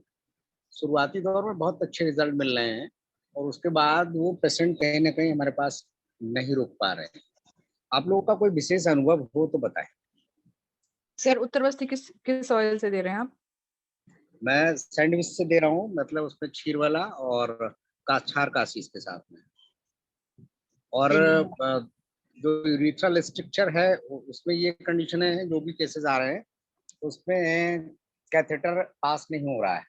तो मैं जो ब्रह्मा केंद्र वाले जो लोग करते हैं, जिस तरह से उत्तरवस्ती देते हैं उस तरह से मैं दे रहा हूँ। वापस आ जा रही उत्तरवस्ती, वो पूरा अंदर ब्लेडर में जा नहीं पा रही। सर इसमें कांचनार, गुगुल, वृद्धिवादी कावटी और पुनर्नवादी मंडूर देके देखिए, अच्छे रिजल्ट मिलेंगे। सर यूरिथ्रल स्ट्रक्चर वाले केसेस ऐसे होते हैं सर, वो टाइम आपको देते ही नहीं है। उनको अगर तुरंत रिजल्ट नहीं मिल रहा, क्यों ड्रॉप वाइज यूरिन आती है, वो पता लगा कि 200 ml यूरिन 2 घंटे में कर पाते हैं तो वो रुकते नहीं है, फिर वो भागते रहते हैं। तो ऐसे में थोड़ा सा एडवाइस करें। देन ये तो सही है वृद्धिवाटिका कांचनार, और फ्लूइड कैप्सूल वगैरह इसके अच्छे रिजल्ट आने चाहिए। Thank you. फिर भी और कुछ बताएं थोड़ा सा। सर इसमें जो वो साइट है उस पे हम दशमूल कषायम का धारा भी करते हैं, उसका भी इम्पैक्ट अच्छा आता है। और वहां पर अवगाहन श्वेत करना और दशमूल कषायम का धारा करना और उस एरिया पे मतलब ऑयल का एप्लीकेशन करना, वो भी आप उसके संग एडिशनल कर सकते हैं। तो वो हाइपोगैस्ट्रिक रीजन में करें मैडम? हाँ, just just above the pubic region just above the pubic region, वो दशमूल कड़ा की धारा। हाँ। अच्छा, और क्या बताया आपने थोड़ा सा? सर अभ्यंगम जो हमारा वो मैं करा रहा हूँ, पत्र हाँ। पिंड सहित करा के मैं उसको कराता हूँ, उसके बाद में मैं उसको स्वेदन भी करा रहा हूँ। हाँ सर, ये दोनों चीज ऐड कर सकते हैं उसमें। जी थैंक यू। और कुछ अवगाहा भी सर, सिट्स बात। जी, सिट्स बात का रिजल्ट है इसमें? सर हाँ, सिट्स बात का रिजल्ट आता है। नहीं, मैं जब जैसे मैडम पत्रपिंड सहित कराने के बाद स्वेदन करा ही रहा हूँ, तो क्या नीड है वहाँ पर? मतलब पेशेंट को बोलिए कि सर वो घर पे भी इस चीज को मतलब कि धारा बना के उसे प्यारे पे डाले या फिर वो सिट्स बात ले, तो वो ट्वाइस इन अ डे हो जाएगा, तो इम्पैक्ट बेटर होगा। जी डॉक्टर साहब एक काम करो इसमें ना, डॉक्टर साहब ने वैसे सही बता दिया। यहाँ जो भी है तेल घी की मार है, ठीक है। आप एक काम करो ना, एक जो निर्दिष्ट ड्रग है वो आप सब लोग लिख सकते हो कि, हाँ वो आप सब लोग लिख सकते हो उसके लिए कि जो हमारा मूत्र में संस्थान है उसमें एक ड्रग आचार्यों ने निर्दिष्ट किया है कि अगर वहां पर किसी भी तरह से कोई भी स्नेह अगर आपको देना है, तब वहां पर आप आरग्ध महातिक्तम जो हमारा घृतम आता है उसी से ही आप उसका स्नेहन देंगे। तो वहां पर एक वो स्पेसिफिक बता रखा है कि आरग्ध से बड़ा कोई ऐसा स्नेहन नहीं है यूटीआई के लिए। यूरोजेनिटल सिस्टम में अगर कोई दिक्कत हो रही है वायु के द्वारा स्ट्रक्चर वगैरह, तो वहां पर आप चॉइस ऑफ ड्रग। तो क्या आरग्ध महातिक्तम घृतम से ही हम उसको उत्तरवस्ती करें या ऊपर से एप्लीकेशन कर पाए? आप ऊपर से भी एप्लीकेशन कराएं, आप उत्तरवस्ती भी उसी से करें, आप अपघात स्वेद में जो साइसने शोध होता है वो करेंगे। साइसने शोध का मतलब उसके अंदर आप जो है तेल या घी डाल दें उस जिससे आप स्वेद कर रहे हैं। जैसे पत्र पिंडल शोध कर रहे हैं तो आप उसको घी में जरूर डालेंगे उसमें, या आप धारा ही कर रहे हैं तो उसमें घी जरूर डालेंगे, क्योंकि साइसने स्वेद ही वहां पर करना है। वहां पर एक ऐसा वो है क्योंकि जो मुख्य स्थान है उसका वायु अगर वो जितनी है तो सिर्फ केवल वहां तेल, हर तरफ से तेल, जैसे जिस जो प्रोसेस आपको लगेगी उसमें तेल। और वो जो घृत निर्दिष्ट किया है, मैं अपना क्लिनिकल एक्सपीरियंस बता रहा हूँ कि जो घृत निर्दिष्ट किया है, आप सब ड्रग की तरफ केवल आरग्ध जो घृतम है या आरग्ध महातिक्तम घृतम है उसका एक आप उपयोग करें। आपको मिरिकल क्या, आपको शास्त्रोक्त वो मतलब कहना चाहिए ट्रीटमेंट है, तो मिरिकल रिजल्ट तो ये है कि हमने शास्त्रोक्त किया, मरीज हमारा ठीक हो गया। और पुश करें, तेल को पुश करें, बार बार पुश करें। ये जरूरी नहीं होता है कि आप 2 ही बार दें। मैं जब इसमें ऐसे केसेस होता है तो दिन में 3-3 4-4 बार जो है बोल देता हूँ कि आपको 2-3 ml लें और पुश कर दें, 2-3 ml लें और पुश कर दें, 2-3 ml लें और पुश कर दें, 4-5 बार। आपको एकदम लगातार उत्तर बस्ती आप दे रहे हो तो उस उत्तर की बस्ती के हिसाब से ड्रग आप ले लें और उसको एक बार कर दें, लेकिन दिन में 2-3 बार स्नेह पहुंचना चाहिए। यहाँ तक कि मेरे को पिछू भी रखना पड़ता है कि आप पिछू को हमेशा धारण कर लीजिए, जब बाथरूम आए तो हटा दीजिए, फिर दोबारा सर्क लीजिए, क्योंकि ये 2 साइट ऐसी होती हैं जिनमें हमारे जो क्या बोलते हैं ड्रग होते हैं, इनकी एब्जॉर्प्शन पावर बहुत अच्छी होती है। तो सर ये आरग महातिक्तम घृत की ही उत्तर बस्ती कह रहे हैं आप? बेटर है, हाँ बेटर है।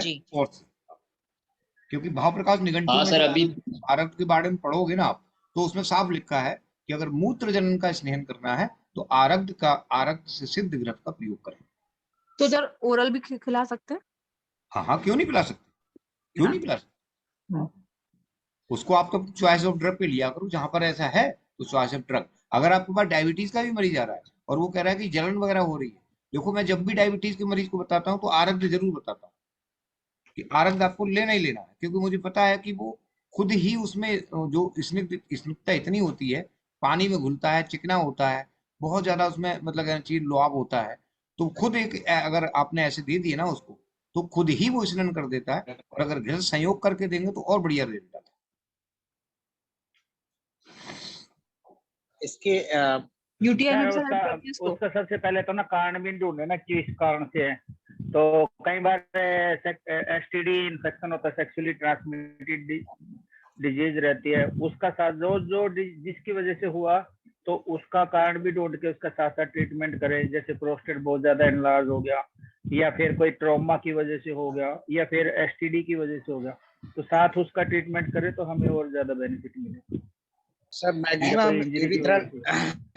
मैक्सिमम एरिथ्रल स्ट्रक्चर जो है वो आजकल जो मैं देख रहा हूँ मेरे पास आ भी रहे हैं, तो उसमें ज्यादातर यही हुआ है कि कैथेटराइजेशन अगर 10-15 दिन रहा है उसके बाद में ये आ रहे हैं बहुत ज्यादा केसेस। और प्रोस्टेट वगैरह में ये है कि वहां पर कैथेटर पास आउट हो जा रहा है इजीली। उन केसेस में हमें फेल्योर मिल रहा है जिन केसेस में हमारा कैथेटर पास ही नहीं हो रहा है किसी भी तरह से। इवन आरटी से भी हम जो बच्चों में आरटी फीडिंग के लिए होती है उससे भी कराते हैं, वो भी पास नहीं हो पाती है। ऐसे केसेस में हम लगातार फेल हो रहे हैं, वहां पर क्या करना चाहिए? मैं चाहता हूँ इसमें अगर समय हो डिटेल कर लीजिए। मैं अपना क्लिनिकल बता देता हूँ, बाद में आप अपना क्लिनिकल बताइए सभी लोग। होता क्या है कि जब हम कैथेटर डालते हैं तो हम वही ग्लिसरीन का प्रयोग करते हैं जो वो लोग करते हैं, जबकि हमको नहीं करना चाहिए। हमें अपने जो सिंपल गौघृत ना ले, एक मेडिकेटेड घृत ले लें, उसके हिसाब से मेडिकेटेड घृत लें जिस हिसाब से हम ऑर्गन में कैथेटर कर रहे हैं। अगर हमको उत्तरवर्ती देना है वो ये क्या नाम है, आपको हमको जो मात्रावस्थी देना है, तो हम अपना क्यों मतलब वो करके हम अपने तिल तेल का प्रयोग क्यों नहीं करते? हम अपने मतलब डिजीज के हिसाब से उसको अगर हम उसको दे रहे हैं तो हम उसका प्रयोग करें। अगर हमको यूटीआई में देना है या हमको उत्तरवस्थी में देना है तो उत्तरवस्थी में हम डिजीज के अनुसार या आरग्य घृत है का प्रयोग करके अगर हम उसको कैथेटर डालेंगे तो ये चीज का सामना बहुत जल्दी करना नहीं पड़ेगा कि पेशेंट आपसे कंप्लेंट करे कि मेरे फिर भी दर्द हो रहा है, क्योंकि वहां पर जो मेडिसिन हमको अंदर से देनी थी वो तो पहुंची गई, लेकिन कैथेटर की दीवार से भी चिपकी हुई है, ये भी ध्यान रखा जाए। हाँ, जैसे कि हम साबुन का एनीमा देते हैं, कोई कहता है वाटर सोप एनीमा। मैं आपका क्लिनिकल एक्सपीरियंस बता रहा हूँ कि वाटर सोप एनीमा का सिद्धांत क्या है। वाटर सोप एनीमा सिद्धांत क्या हम सही समझते हैं? नहीं। वाटर सोप एनीमा का मतलब होता है कि हमने जो सोप होता है ना, सोप साबुन होता है, वो खुद ही इतना रुक्ष होता है कि अगर उसको हाथ पे रिन साबुन को अगर हाथ से धो लें बढ़िया तरह से, ठीक है, और धोने के बाद उसको ऐसे ही छोड़ दें, क्रीम ना लगाएं, तो हमारे हाथ खुश्क हो जाता है, बिल्कुल एकदम हमको क्रीम लगानी पड़ती नहीं पड़ती। लेकिन अगर हम उसी चीज को मतलब कहना चाहिए कोई अपने जैसे नहाने वाले साबुन होता है उसमें बहुत साल्ट कम होता है, उससे धोते हैं तो ये स्थिति आती तो है लेकिन उतनी नहीं आती। और हमने क्या काम किया, वाटर सोप एनीमा दे दिया। उसने क्या काम किया, वाटर सोप एनीमा में उस समय तो उसको मरीज को रिजल्ट मिल गया कि उसकी पेशेंट पास हो गया, लेकिन उसके अंदर रूक्षता इतनी पैदा करती उसने साबुन ने कि उसको फिर दोबारा से पॉजिटिव। और फलता क्या होता क्या है कि पेशेंट कंप्लेंट ये करता है कि हम तो एनीमा ले लेते हैं और एनीमा लेने के बाद ये होता है आप ठीक हो जाते हैं, फिर उसके बाद फिर कब्ज हो जाता है। तो वहां पर जो वाटर सोप एनीमा का जो काउंटर इंडिकेशन मतलब एक तरफ से उपद्रव है वो हमको समझना चाहिए कि वहां पर ये साबुन है रुक्षता पैदा कर रहा है और वायु के कारण ही इसको कॉन्स्टिपेशन हो रहा है और हम वही काम कर रहे हैं कर रहे हैं। तो हमको तुरंत वहां पर अपने स्नेह से बस्ती दें और स्नेह के साथ में आपने जैसे कि किसी को निरुबस्ती होती है, सिद्धांत वही है, निरुबस्ती भी रुक्षता पैदा करती है, इसलिए आचार्यों ने उसको तुरंत बाद अनुवासन को इंडिकेट कर दिया है कि वहां पर रुक्षता ज्यादा ना हो, इसलिए आपको देना पड़ेगा। अगर हम यही काम जो है वो एनीमा के साथ में नहीं करेंगे जिसको हम दे के आए हैं वाटर सोप एनीमा, तो आप तुरंत उसको जो है वो अनुवासन बस्ती घंटे 2 घंटे के बाद दे दें। तो इंतजार ना करें एक दिन का कि मैं कल को ही दूंगा, क्योंकि मुझे पता है कि आज मैं वाटर सोप एनीमा दे चुका हूँ और ये वाटर सोप एनीमा मुश्किल से 1 घंटा लगाएगा रुक्षता पैदा करने। उसको जो हम 1 घंटे के बाद उसको अनुवासन बस्ती दे देंगे, हमारे पेशेंट को आराम मिल जाएगा परमानेंट, मतलब परमानेंट के हिसाब से कि अच्छा आराम मिल जाएगा, उसको दोबारा कॉन्स्टिपेशन होने की संभावना कम रहेगी। हम पर उसके बाद में अपनी बस्तियों का निरुबस्तियों का प्रयोग करें। इस तरह से यही चीज यहाँ पर लागू होती है। स्ट्रक्चर का मतलब खिंचाव, खिंचाव का मतलब वायु ने वहां की स्निग्धता को खत्म कर दिया, जो पेरिस्टाल्टिक मूवमेंट हो रहे थे वो खत्म हो गए, और जब वो खत्म हो गए वहां पर पेरिस्टाल्टिक मूवमेंट, तो वही चीज स्ट्रक्चर, जैसे कि हम किसी नली को लेते हैं ना और नली को क्या करते हैं कि हाँ, जैसे नली को जो क्या बोलते हैं उसको जो पेप्सी में डाल के करके पीते हैं, है क्या होता है? स्ट्रॉ उसको ऐसे करके ना हल्के हाथ से उठा दो तो वो सिकुड़ जाता है।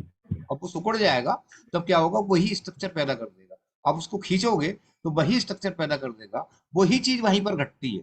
क्योंकि हो सकता है कि वायु के द्वारा हो, और हो सकता है ये पित्त के द्वारा हो, और कफ के द्वारा हो नहीं सकती। तो हमको दो दोषों को ध्यान में रखना पड़ता है। लाइफ वरी है जहान ये, लाइफ बॉय जहाँ तंदुरुस्ती है वहाँ। हाँ लाइफ बाय है वहां तंदुरुस्ती है वहाँ। ओ संगीता मैम ने आपने बोला ना कि सरोज जी पूरा एंजॉय कराते सही है सरोज जी। गुड। चलिए हंसने का मौका मिला। Continue sir please. हमारे फाउंडेशन पर नारायण सिंह काला डॉक्टर साहब आए हैं। डॉक्टर साहब अपना परिचय दे दो सर। जी सर। डॉक्टर नारायण सिंह काला। जी सर प्रणाम। उत्तराखंड से हूँ। प्रणाम सर। उत्तराखंड से हूँ, मैं मेडिकल अफसर हूँ बीडी पांडे नैनीताल में। अच्छा सर, तो कहाँ है इस समय sir? Nainital, BD Pandey hospital Nainital. अच्छा अच्छा अच्छा अच्छा, जी जी जी जी। चलो आप हमारे करीबी हैं। हम भी यहाँ जी रुद्रपुर में धक्के खा रहे हैं। जी वेलकम सर। प्रणाम doctor, welcome welcome doctor. Rudrapur को धक्का लगा रहे हैं, धक्के खा थोड़ी रहे हैं। आप तो वो शख्स हैं गड्ढों में भी हिलोरे लेने लगते हैं। जी मनोज कंटिन्यू करें। हमारे यहाँ मनोज कुमार धर्म भी आए, धामा जी। जी सर। जी जी। तो उसमें क्या है, इसमें हम लोगों को ये सोचने का विचार होता है कि वहां पर पित्त भी हो सकता है, और मतलब कहना चाहिए ये दोनों काम उन्हीं के हैं, वायु और पित्त के। कफ तो वहां है ही नहीं, क्योंकि वहां पर इन दोनों ने ही वहां की स्निग्धता को खत्म किया है। और स्निग्धता खत्म होगी तो आपको सबको पता है कि वहां के पेरिस्टाल्टिक मूवमेंट खत्म हो जाएंगे, और जब पेरिस्टाल्टिक मूवमेंट खत्म हो जाएंगे तो वो अंग जो है वो अपनी एक प्रकार से स्थिरता की पोजीशन में आ जाएगा, वहां पर कोई काम नहीं करेगा, वो पड़ा है। और यही कारण है कि स्ट्रक्चर में हमको बार बार जो है वो लोग कहते हैं कि ठीक नहीं होती है। ठीक होती है, हमारा सिद्धांत है वहां की स्निग्धता को बढ़ा दें। हमारा सिद्धांत है वहां की स्निग्धता को जो हम बढ़िया तरह से कर देंगे। और हो सकता है कि वहां पर उसने धातु क्षय कर दिया हो, क्योंकि आपको इसकी आगे की प्रोसेस पता है कि जब स्निग्धता खत्म होगी तब धातु क्षय होगा ही होगा, फिर नहीं बचेगा, क्योंकि वायु सबसे पहले स्निग्धता को ही खत्म करेगी। इसमें किसी को अगर कोई संशय हो कि कैसे स्निग्धता को खत्म करेगी तो मैं आपको वो बता देता हूँ। कोई ये बताए कि स्निग्धता खत्म होगी तो फिर पेरिस्टाल्टिक मूवमेंट कैसे खत्म हो जाएगा। तो अगर आपको कहीं लग रहा है तो मैं उसको बता दूं, ताकि आप, वैसे तो मैं बोलता ही रहता हूँ, आपको बताइए कि सब बताता रहता हूँ बीच बीच में। सर मैंने यूरिथ्रल स्ट्रक्चर के बारे में जो थोड़ा सा स्टडी किया वो मैं बताना चाहता हूँ। यूरिथ्रा हमारा एक तरह से इस तरह का पैसेज होता है, जैसे कोई भी पाइप है, हम लोग खेतों में पानी लगाते हैं तो पाइप बिल्कुल चिपका हुआ पड़ा रहता है, और जब इंजन को चलाया जाता है तो वो पानी जब चलता है तो पाइप फूल जाता है और उसको भरपूर धार के साथ में, प्रवाह के साथ में पानी देता है। और जैसे ही इंजन बंद करते हैं वैसे ही पाइप पुनः चिपक जाता है। तो अब चूंकि वो प्लास्टिक का बना होता है, उसमें स्निग्धता ऑलरेडी थोड़ी बहुत होती है। अब वो पाइप कहीं से कट जाए, अब पाइप को हम अंदर से अगर उसको जोड़ते हैं तो एक जोड़ लग जाएगा, चल जाएगा। लेकिन हमारे साथ क्या प्रॉब्लम है, ठीक यही समझता है हमारी यूरिथ्रा की है। यूरिथ्रा में यदि कहीं पर जब हम यूरिन कहीं जाते हैं तो ये चिपका हुआ हमारा पाइप है, यूरिथ्रा है, ये स्निग्धता की वजह से ये इजीली खुल जाता है, डायलेट हो जाता है और यूरिन पास आउट हो जाता है। बट कभी भी कोई एक्सीडेंटल प्रॉब्लम की वजह से, दैट इज जो मुख्य रूप से जब कभी भी कैथेटराइजेशन किया जाता है, पेशेंट्स को इंडोर में 10-10, 15-15, 20-20 दिन या महीने भर पड़ा रहता है, या कोई फ्रैक्चर हुआ या कोई चोट लग गई, साइकिलिंग के दौरान कभी कभी उसकी गद्दी चुभ जाती है, इस दौरान हमारा यूरिथ्रा जो है वो इंजर्ड हो जाता है। और जब इंजरी होती है तो इंजरी के बाद में जिस तरह से हमारा वुंड होता है उसमें एक फाइब्रोसिस सी डेवलप होती है। और अक्सर देखा होगा कि वुंड की जब हीलिंग होती है तो थोड़ा सा वो पार्ट हार्ड और वहाँ की इलास्टिसिटी गायब हो जाती है, मस्कुलरिटी खत्म होने लगती है और फाइब्रोसिस जैसा बन जाता है। यहाँ पर सेम यही प्रोसेस होता है हमारे यूरिथ्रल पैसेज में। अब इतना छोटा होता है और यदि वहाँ की इलाज, वहाँ पर हीलिंग जब होगी, जिस तरह से सिंपल मैं बता दूं सर, ये जैसे पैसेज है, अब हीलिंग दोनों तरफ से अगर हो गई, आपको दिख नहीं रहा होगा, लाइट थोड़ा कम है, ये इस तरह से अगर हीलिंग हो जाती है तो हाँ, तो ये पैसेज है ना सर, पैसेज बिल्कुल इस तरह से बंद हो जाता है। अब क्या होता है सर, हर तरफ से ऊपर से सपोज जब हमने यूरिन के लिए प्रेशर लगाया तो यूरिन ऊपर से प्रेशर मार रहा है, ब्लेडर से पास आउट करने के लिए कर रहा है, बट जब यहाँ पे इलास्टिसिटी की वजह से डायलेटेशन होना चाहिए, वो डायलेटेशन हो ही नहीं पा रहा है, इलास्टिसिटी खत्म हो चुकी है ड्यू टू फाइब्रोसिस। अब यही प्रॉब्लम होती है कि वहाँ ड्रॉप बाइज ड्रॉप होता है या यूरिन समटाइम बंद हो जाती है। बिल्कुल आपकी बात सही है, वहां से स्निग्धता खत्म हो चुकी होती है, मस्कुलरिटी मैस्कुलरिटी है ना, इलास्टिसिटी सब खत्म हो चुकी होती है। अब ये है कि हम लोग स्नेहन देते हैं, स्नेहन अगर मिल जाता है, स्निग्धता हो जाती है, वहाँ की फाइब्रोसिस थोड़ा लचीलापन आ जाती है और इलास्टिसिटी थोड़ा सा डेवलप कर जाती है। बट प्रॉब्लम वहाँ आती है जब हम लोग उत्तरवस्ती देते हैं, चाहे घृत से दें चाहे तेल से दें, तो वो पास आउट ही नहीं होता है, वो इतना बिल्कुल संकुचित हो जाता है। वहां पर वायु का शायद संकोच गुण भी होता होगा, आप बढ़िया डिटेल करेंगे, तो वो पास आउट ही नहीं होता, वो फिर हम लोग के लिए बहुत बड़ी प्रॉब्लम खड़ी है। अच्छा सर आज मैंने एक चीज पढ़ी थी, फीमोसिस के बारे में पढ़ रहा था। अच्छा, तो फीमोसिस में भी उसमें लिखा था कि उसमें क्या है ना, बराह स्नेह का परिसेक किया जाता है, उस पे जो ग्लांस पेनिस है ना, उसमें ऐसा लिखा था। तो उसमें भी वायु का तो रहता है, तो उसमें भी ये यूरेथ्रल स्ट्रक्चर रहेगा थोड़ा बहुत फीमोसिस में। बिल्कुल रहेगा, स्ट्रक्चर नहीं रहेगा, बंद हो जाएगा आगे से फाइमोसिस में, जो इसमें तो बंद हो जाएगा, इसमें तो वायु का संकोच गुण जी। हाँ मतलब सर उसमें ना 2 केस बताए थे। एक तो बताया था कि वो फीमोसिस में की जो प्रीपुस है वो ग्लांस पेनिस को ही करेगी, तो उसमें उतना दिक्कत नहीं होगी, वो आएगा यूरिन। लेकिन दूसरा क्या होगा कि वो पूरा ही कवर कर लेगी, मतलब जो यूरेथ्रा होगा उसको भी कर लेगी। तो उसमें ऐसा बताया था कि हम क्या करेंगे कि उसमें बराह स्नेह का परिसेक करेंगे, ये बताया था। तो अगर जैसे आप कह रहे थे ना अभी कि वो हम उसको बस्ती देते हैं ना, उत्तर बस्ती, तो वो नहीं जाता है, तो शायद ये भी ट्राई करके देख सकते हैं हम। ये थोड़ा बताएंगे बराह स्नेह का परिचय क्या होता है थोड़ा, शुभम जी? एक्चुअली में क्या है ना सर, मैं वो तो हरिओम सर ही बता पाएंगे। अभी क्या है ना, पढ़ रहा था मैं, सर्जरी सब्जेक्ट है ना 4th ईयर का, तो मैं वो पढ़ रहा था। हाँ चलिए ठीक है। हरिओम सर अब थोड़ा हरिओम सर आप बताएं इसको, ठीक हो या अन्य किसी का अनुभव हो वो बताएं।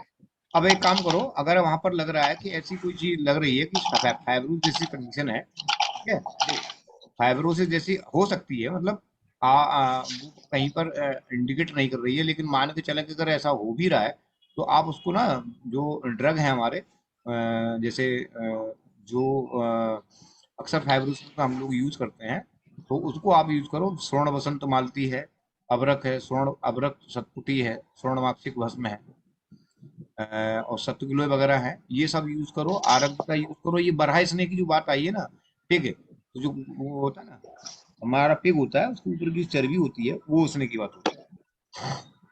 सर ये थोड़ा सा मैं बताऊं सर इसके बारे में, बराह स्नेह का।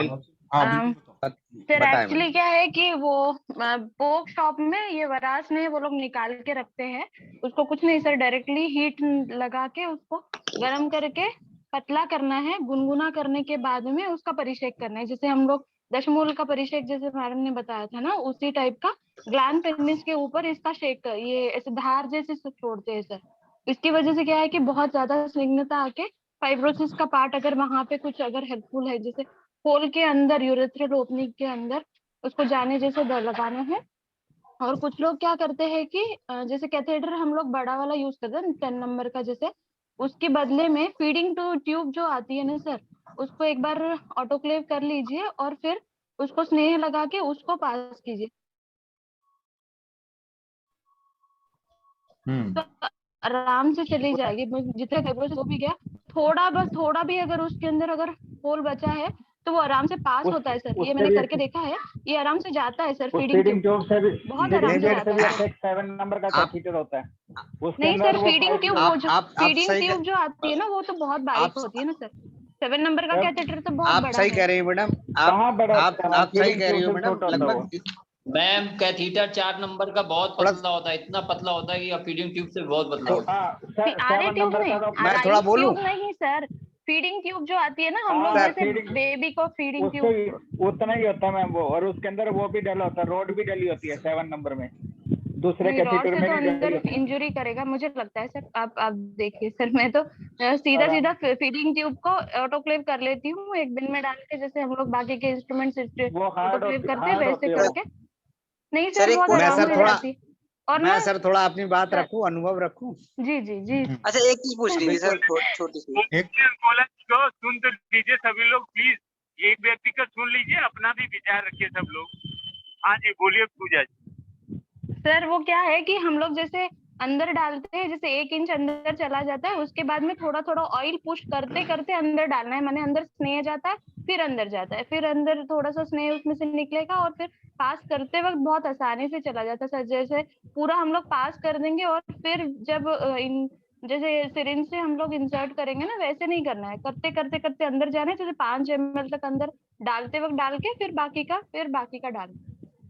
ये बहुत आराम से आसानी से जाता है। जैसे मैं स्नेक डालते डालते जाएंगे ना, तो वो पैसेज में कहीं पर भी अगर रुक्षता होगी तो फिर उसको डिस्ट्रॉय करेगी और अंदर जाएगी, स्मूथली जाएगी सर। जैसे मीन्स अंदर सर ने बताया कि कुछ स्टील की छोटी सी रॉड जैसी होती है, वो जाना है, उसकी भी जरूरत नहीं, ये आराम से पास होता है। पहले स्नेह डलेगा, जाएगा, थोड़ा सा पास हो जाएगा, तो फिर से थोड़ा सा 1 इंच अंदर डाल दीजिए, फिर थोड़ा सा इंसर्ट कर दीजिए, एक आधा ½ cc ऐसे कुछ, और फिर बाद में उसको आराम आराम से चला जाएगा सर। आप ट्राई कीजिए सर, नॉर्मल कैथेटर से भी ये बहुत फीडिंग ट्यूब वाला बहुत अच्छा है।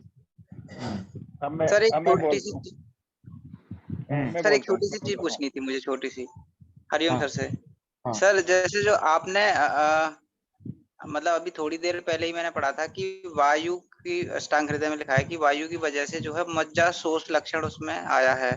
तो अभी जो आपने भी जो दवाई बताई थी जो इसके लिए, स्ट्रक्चर के लिए, तो उसमें ज्यादातर उसमें मज्जा धातु पे काम करने वाली थी। हाँ। तो अभी मेरे माइंड में इस तरह से आया, एक बार लेक्चर सुना था तो उसमें भी आपने ये बताया था कि जब ये मस्कुलर कोटिंग को क्या करती है, वो अंदर से वायु खाने लगती है ना उसको, तो सुखाने लगती है अंदर अंदर, तो वो मज्जा धातु से समझ सकते हैं। तो जितने भी स्ट्रक्चर वाली चीजें होंगी जिसकी वजह से संकोच गुण जहाँ पे होगा, तो वहां पे अगर हमें स्नेह उपयोग करना है या कुछ भी उपयोग करना है, तो मज्जा धातु से संबंधित चीजों को अगर हम यूज करें तो ज्यादा संकोच वाली जगह पे वो ज्यादा इफेक्ट करेगा। मतलब मुझे अचानक से ऐसा दिमाग में आया, तो वो पूछना था कंफर्म। नहीं, सही है। उसमें क्या है, उसमें तो आप बिल्कुल सही हो, क्योंकि जो ड्रग जिसके लिए बना है स्पेसिफिक, ठीक है, वो ड्रग जो है अगर आप उसको संस्कार करके अगर आप उसका काम करेंगे तो वो अपनी जगह पे ही काम करेगा। मतलब स्ट्रक्चर, मतलब जहाँ संकोच गुण हो रहा है वहां पे मज्जा धातु को सोच के अगर काम करें तो अच्छा होगा ज्यादा। और बिल्कुल बिल्कुल बिल्कुल, तो वो जितने भी ड्रग हैं वो मैंने चूज करके बताए थे, वो आप यूज करो। और फिर उसके बाद में ये फाइब्रोसिस कि जगह लंग्स फाइब्रोसिस जैसी हम लोग ठीक कर रहे हैं, तो वहां पर हम सीधे सीधे दिमाग लगा लेना, वहां पर सीधे सीधे हमको फाइब्रोसिस अगर मान के चल रहे हैं कि वहाँ थोड़ी हो भी सकती है और है भी वहां पर, तो हम पहले से ही उसको तैयार रहें कि हमको ये ड्रग देना ही देना है। और बाकी जितने भी पंचकर्म के हमारे मेथड हैं वो हम उसको अपनाएं, उत्तरवस्ती दें, अवगा करें, या जो बराह का आपने बताया कितना बढ़िया बताया। हालांकि उसका यूज तो बराह का चर्बी का बहुत जगह है, लेकिन होता क्या है ना कि अब आपको यूज करना पड़ेगा और हम लोगों को यूज करना पड़ेगा, क्योंकि हम चिकित्सक हैं और चिकित्सा का मतलब सिर्फ केवल चिकित्सा होती है। तो अब अच्छा, कभी ऐसी भी स्थिति आएगी तो हमको तरह तरह के जो बताए हैं कि विभिन्न प्रकार के पक्षियों का, तो वो स्थिति कभी आएगी, हम नहीं करेंगे, हमारे बच्चे करेंगे, तो वो अपने घर में पालेंगे, तो ये भी स्थिति होगी, क्योंकि वहां तो फिर चिकित्सा करनी है और प्योर करें, गौरैया का मांस चाहिए तो चाहिए भैया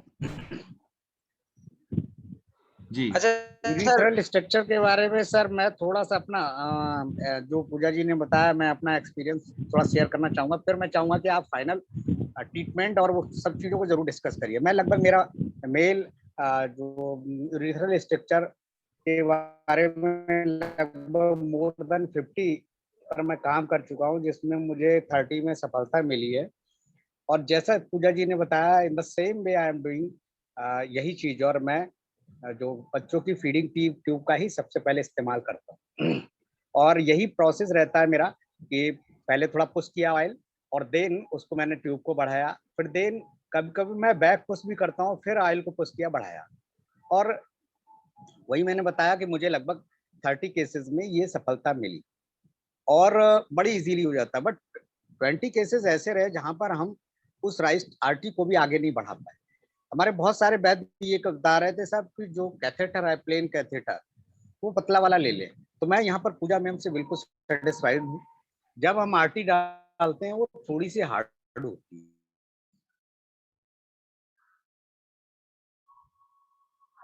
आवाज कटी अपनी डॉक्टर साहब। वो कहीं ना कहीं वो आगे बढ़ता है। प्रॉब्लम हमारे लिए दो जगह पर आ रही है। पहला तो यह है कि जब हम उसको कई बार ट्राई करते हैं, इवन मैंने बताया अभी ब्रह्मा केंद्र वालों का मैंने देखा, वो क्या करते हैं, एक कैथेटर ना डाल के वो नोजल फिट करते हैं और शुरू की 3-4 सेटिंग, जैसा कि वैद्य जी बता रहे थे, दिन में 3-3, 4-4 बार 5-5, 6-6 ml करना चाहिए। वो लोग शुरू की 3-4 सेटिंग जो है वो विदाउट कैथेटर ही करते हैं और उसके बाद में वो कैलिब्रेशन करते हैं, यानी कि उसको कैथेटर को अंदर डालते हैं, वो चाहे आर्टिट्यूड के रूप में, और धीमे धीमे उसका साइज भी बढ़ा जाता है। ये उनका प्रोसेस 20 सेटिंग का रहता है। प्रॉब्लम हमको यही आ रही है कि जब पास आउट ही नहीं हो रहा, वो हमारा सबसे स्मॉलेस्ट कैथेटर, और मरीज 2-3 सेटिंग के बाद में हम लोग के पास से मिस हो जा रहा है, नहीं रोक पा रहे हैं, क्योंकि उसकी प्रॉब्लम ही है वो थक जाता है, उसकी हालत खराब हो जाती है। ऐसा पेशेंट। एक दूसरे तरह के केसेस ऐसे आए कि डेली का डेली इन कैथेटर से यूरिन को पास आउट कर रहे हैं। अब करने के बाद जब हमने उनको उत्तर बस्ती दिया, हमारा उसमें भी फेल्योर मिला।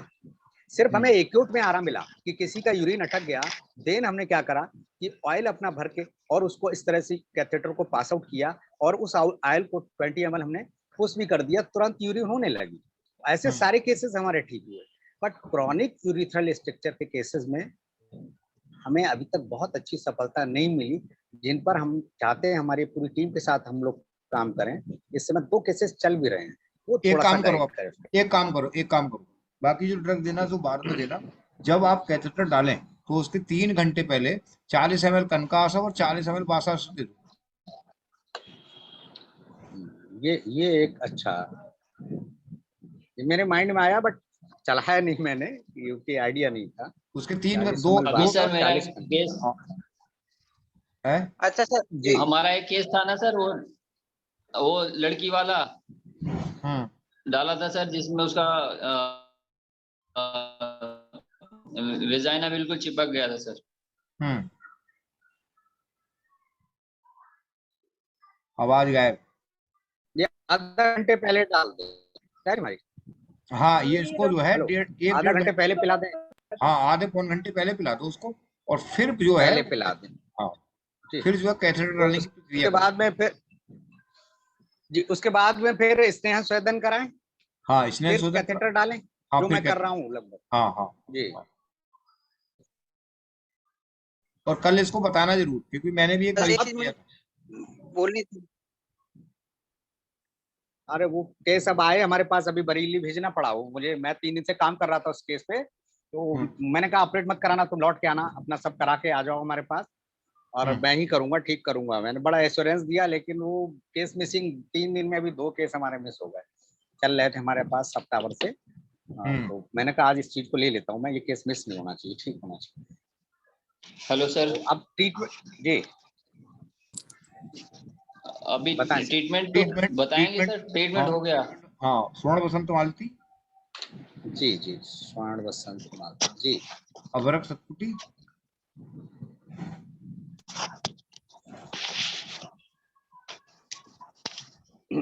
जी, स्वर्ण माक्षिक भस्म,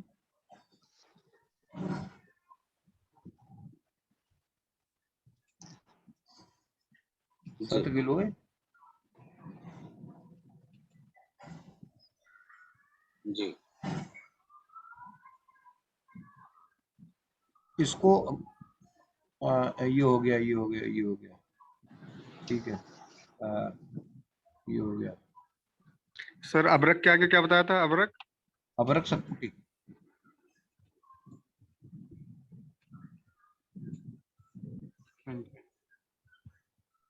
और इसको पंचकाष्ठ मिल जाएगा। पद्मकाष्ठ पंचकाष्ठ पद्मकाष्ठ, पद्मकाष्ठ आपने एक बार बताया तो था, थोड़ा सा मुझे डिटेल कर दे। पद्मकाष्ठ मिल जाता है आपको पास में हो? है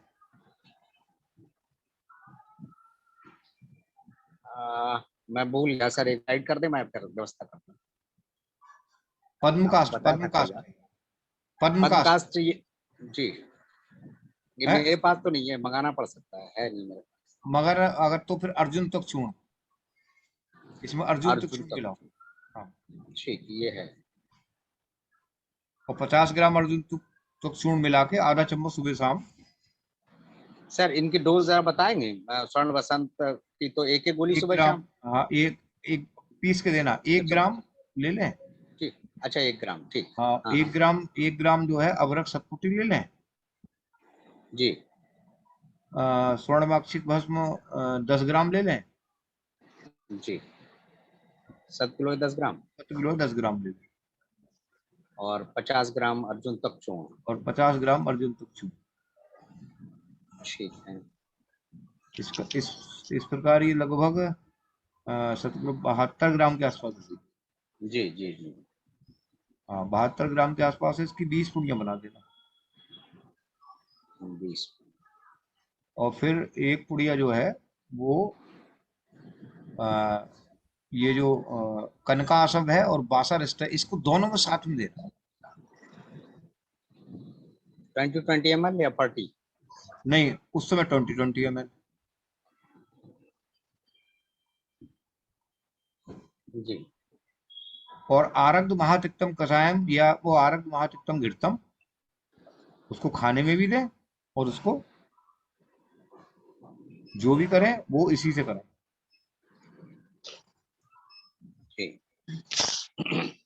और जो प्रक्रिया जैसे बताइए, जैसे आप करते हो, पूजा जी वगैरह करते हैं सब, बताइए उन्होंने, उसी प्रकार से कैथेटर डालो। 10 मूला रिस्ट का रहेगा? 10 मूला रिस्ट का रहेगा, लेकिन 10 मूला रिस्ट फिर हम घृत यूज करेंगे। 10 मूला रिस्ट सिंगल यूज नहीं करना। 10 मूल घृत सर आरग्वत घृत रहेगा ना सर, तिक्तम तो अलग होता है घृत। हाँ, आरग्ध ले लें, और आरग्ध नहीं मिल रहा है तो महातिक्तम भी चल जाएगा। इसके अलावा कोई ड्रग और? जी मैडम। हाँ, हो गया, बताएं मैडम। सर नहीं, मुझे ये पूछना था, ये यूरेथ्रल स्ट्रक्चर के लिए है ना, इसी टाइप में फाइब्रोसिस एनल में भी होता है ना सर? हाँ, तो जहाँ भी फाइब्रोसिस होगी वहां पर हमको ये ड्रग देने पड़ेंगे। सर ये वाला ट्रीटमेंट चल जाएगा ना उनके अंदर, उसके साथ में मात्रा बस्ती चला देंगे तो हो जाएगा शायद? हाँ हाँ हाँ, एक चीज और जानकारी वैद्य जी, मैं अक्सर अपने यूरिथ्रल स्ट्रक्चर में सभी में मात्रा बस्ती 30 ml की देता हूँ, वो भी कैरियान करूँ, देता रहूँ नहीं, क्योंकि सभी में कॉन्स्टिपेशन की हिस्ट्री होती है। हाँ, तो वो तो जरूरी है, मेन स्थान तो पक्का से है, वहां तो देने देना। हाँ। मूल तो उसका वही है। सर मात्रा बस्ती किस चीज? हाँ हाँ जी, ये गाइड कर दे मात्रा बस्ती के। मैं तो क्षीरबला से देता हूँ अक्सर, कभी कभी उससे भी देता हूँ। ये बात सामक पायल है। एक काम करो, इस पेशेंट में आप सैचरा तेल से दे दो। हाँ हाँ जी, सैचराज से भी देता हूँ, यही मैं कहने वाला, सैचराज से। इसमें हो सकता है कि वायु अपने शीत गुण को प्राप्त हो जाए उससे। मेरा भी मुझे लग रहा था, क्योंकि मैंने ट्रीटमेंट में सर थोड़ा गड़बड़ी ये कर दी, चंदन कल्प और उसी रासप दे दिया, इसीलिए मेरा एक केस खराब हुआ।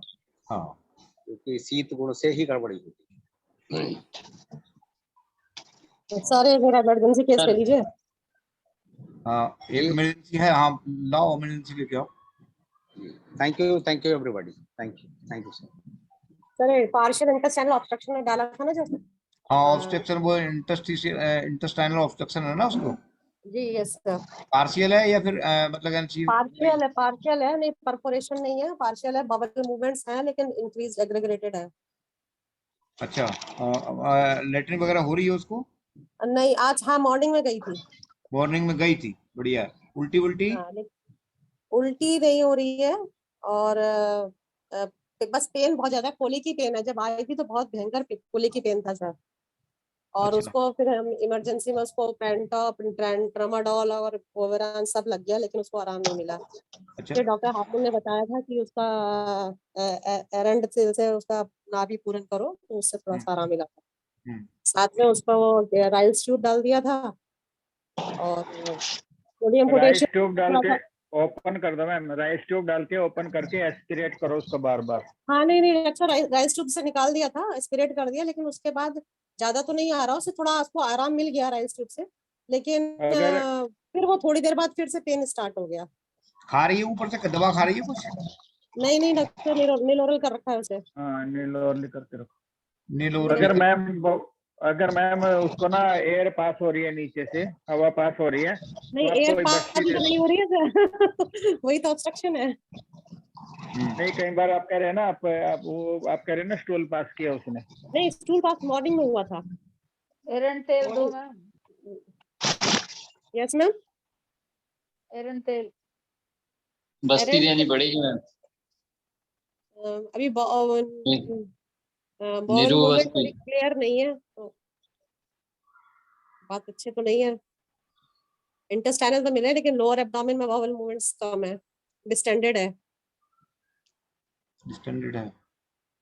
अगर अच्छा। बॉवल मूवमेंट आ रही है तो मैम फिर सोडियम थोड़ा पोटेशियम फ्लूइड थोड़ा तो पास डिपर था उसका, सोडियम पोटेशियम कम था, सोडियम थोड़ा हाई हो ही जाता है इसमें, तो वो उसके लिए फिर मैं आईवी फ्लूइड लगा दिया है और पोर्टक्लोर वगैरह इंजेक्शन भी दे दिया। पोटेशियम भी कम था। हाँ पोटेशियम ऑब्स्ट्रक्शन में हो ही जाता है सर कम। एक काम करो ना, यस सर। एक काम करो आप जो है वो उसके नाभि में या पूरे जो जहाँ पर मतलब हमारा पूरा एब्डोमेन एरिया है, उस यस एब्डोमेन सर। एरिया में जो है वो वातनाशक द्रव वातनाशक तेल से, और खासकर हमको लेना है उसमें ये सीधे विषगर्भ तेल लो। अच्छा। और विषगर्भ तेल को हल्का हल्का गुनगुना करके बढ़िया करके, और पंखा वंखा एसी एसी करो बंद। नहीं नहीं वार्ड में ऐसी नहीं है, हाँ तो पंखा बंद कर दो। हाँ उसको मालिश करके, ठीक है, यस सर। उसको मालिश सर करके। हाँ हाँ विषगर्भ हाँ नहीं है। विषगर्भ नहीं है तो महानारायण ले लो। अच्छा ठीक, यस सर। महानारायण तेल लेके उसकी मालिश करो। मालिश करने के बाद 1 कप उसी महानारायण तेल को, ठीक है, यस सर। ज्यादा खत्म होगा, उस महानारायण तेल को 10 मूल क्वाथ में डालो। 10 मूल क्वाथ बना लो 1 लीटर। अच्छा 1 लीटर तेल में महानारायण तेल डाल दो 50 ग्राम या 60 ग्राम डाल दो। ठीक है सर। अब वो उसको क्या करना है कि वो इतना गर्म होना चाहिए कि आप कपड़ा भिगो निचोड़, जिस तरह से हम फोबिंग करते, मतलब क्या करते हैं वो वाटर की यस सर। है हाँ हाँ यस सर। उसको। हाँ हाँ हाँ उसको मतलब कहना चाहिए वो विद स्नेह ही करना, बगैर स्नेह से मत करना, ठीक है, स्नेह शोधन करना उसका। तो वहां पर जो है वो इतना गर्म होना चाहिए कि वो रख के फिर हटाओ फिर लगाओ फिर हटाओ फिर लगाओ, इस तरह से 20-25 मिनट करो एक बार। अच्छा एक बार करो और दिन में करो 2-3 बार। ठीक है सर। और इंडिकेशन ये होगा उसका कि जब उसकी वायु पास होना शुरू हो जाए, यस सर। उसको तुरंत तैयार करो फटाफट, मतलब कहना चाहिए अनवासन बस्ती। और वही अनवासन बस्ती महानारायण तेल की, उसको अनवासन बस्ती जो है बहुत ज्यादा नहीं देना है, केवल 50 से लेके और 30 से लेके 50 ml तक की इतनी ही देनी है बस। अच्छा ठीक लेकिन ठीक। वो उसको बार बार पूछते रहना वायु पास हुई नहीं हुई, गैस पास हुई नहीं हुई, गैस पास हुई नहीं हुई। वो एक बार भी बोल दे कि गैस पास हो गई, आप समझ लो काम हो गया, अब फटाफट उसको बस्ती दो। यस सर यस सर ठीक है। बस इतना करो। फिर उसके बाद में जो आप ओरल तो कुछ ले ही नहीं रही है, फिर उसके बाद में बहुत ओरल दवाइयां हैं, ठीक है। Yes sir. तो अब इसको अब ऐसा मत सोचना मैं नहीं उठाऊंगा इस केस को, मैं सुबह भी उठाऊंगा, 2 घंटे के बाद भी उठाऊंगा, और 4 घंटे के बाद भी उठाऊंगा। सर उसको बहुत भयंकर कोली की पेन हो रहा था, तो रिलीफ नहीं मिल रहा था वो। कोल की पेन तो खत्म होगा, लेकिन ओरल जो हम 4 और 5 देंगे ना स्नेह मिला के, जब वो बताऊंगा कि अगर ये सब कुछ सही हो गया, तो फिर वही जो चारों हमारे मतलब कहना चाहिए अरिष्ट हैं, उसमें स्नेह डाल के पिलाना है फिर। अच्छा अच्छा अच्छा ठीक है ठीक ठीक। स्नेह का मतलब घी डाल के पिलाना है, और वो घी आपके पास बहुत कुछ नहीं होगा तो त्रिफला होगा, पंचतिक्त होगा, कोई भी होगा, वो उसमें जी डाल के जी पिलाना है। लेकिन उसमें ठीक ये ठीक। देखना है कि किसी तरह से इसकी वायु क्रॉस कर जाए यहाँ से, और वायु जब क्रॉस कर जाएगी तो संकोच का गुण है वो खत्म होकर वायु सीधी चली जाएगी, और उसको गैस जब पास हो जाएगी, आप समझ लो काम हो गया, फटाफट इसको अनवासन बस्ती का इंतजाम करो, दे दो उसको। ठीक ठीक ठीक है सर। ठीक सर, मेरा एक केस ले लें क्या छोटा सा? 13 हो गए 13। कल ले लेना। सर मेरा वाले भी रह गया था, फास्ट ट्रैक में भी रह गया था। कल ले लेना थोड़ा सा ये एक छोटा सा है सर कोलियोलिथियासिस का है। हाँ तो बताओ। अच्छा बताओ बताओ जल्दी बताओ। सर ये एक कोलियोलिथियासिस था, केवल कोलियोलिथियासिस। उनको कंकासो और मंजिष्ठा दे रखा, कंजिष्ठा पुनर्निर्वरिष्ठ ये दे रखा था, लेकिन अभी उनको बढ़ गया है सर। ये पहले तो सिंगल ही था, मल्टीपल हो गया है। क्या बढ़ गया? क्या बढ़ गया? रिपोर्ट मैंने की ग्रांट ये नहीं दर्द तो नहीं हुआ सर। दर्द उनके राइट हैंड में जा रहा है सर। दर्द तो नहीं हुआ है। बाकी ये मल्टीपल हो गया। पहले 10 का ही था, अब 8 का, एक 8 से 10 का है, एक 8 mm का हो गया है। 2 कोलियोलिथियासिस हो गया और ये हो गया उनको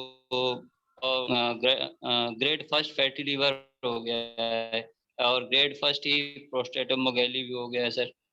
चलो ये 2 केस कर ले लूंगा, थोड़ा सा बड़ा हो गया अभी ये, कर ले लूंगा कल। मैंने चिकित्सा क्या दिया था, थोड़ा सा बड़ा हो गया। सर मेरा पेशेंट आज दोबारा फिर लौट के आ गया, मैंने उसको फिर दोबारा फिर टरका दिया ऐसी ट्रीटमेंट देके। कौन सा? पहले भी नहीं बात सर। एक पेशेंट कल केस ही रख लेते हैं। वो सेकंड इनफर्टिलिटी की है और उसका हुआ था। कल केस ही ले लेता हूँ, कल केस ही ले लेता हूँ सब। 3-4 केस है, निपटा देंगे, बड़े केस हैं। ठीक है चलिए एक बढ़िया से स्माइल अब चेहरे पे लाइए और सेशन को समाप्त करते हैं। हाँ टरकाओ मत। मेरा- कौन लिख रहा है?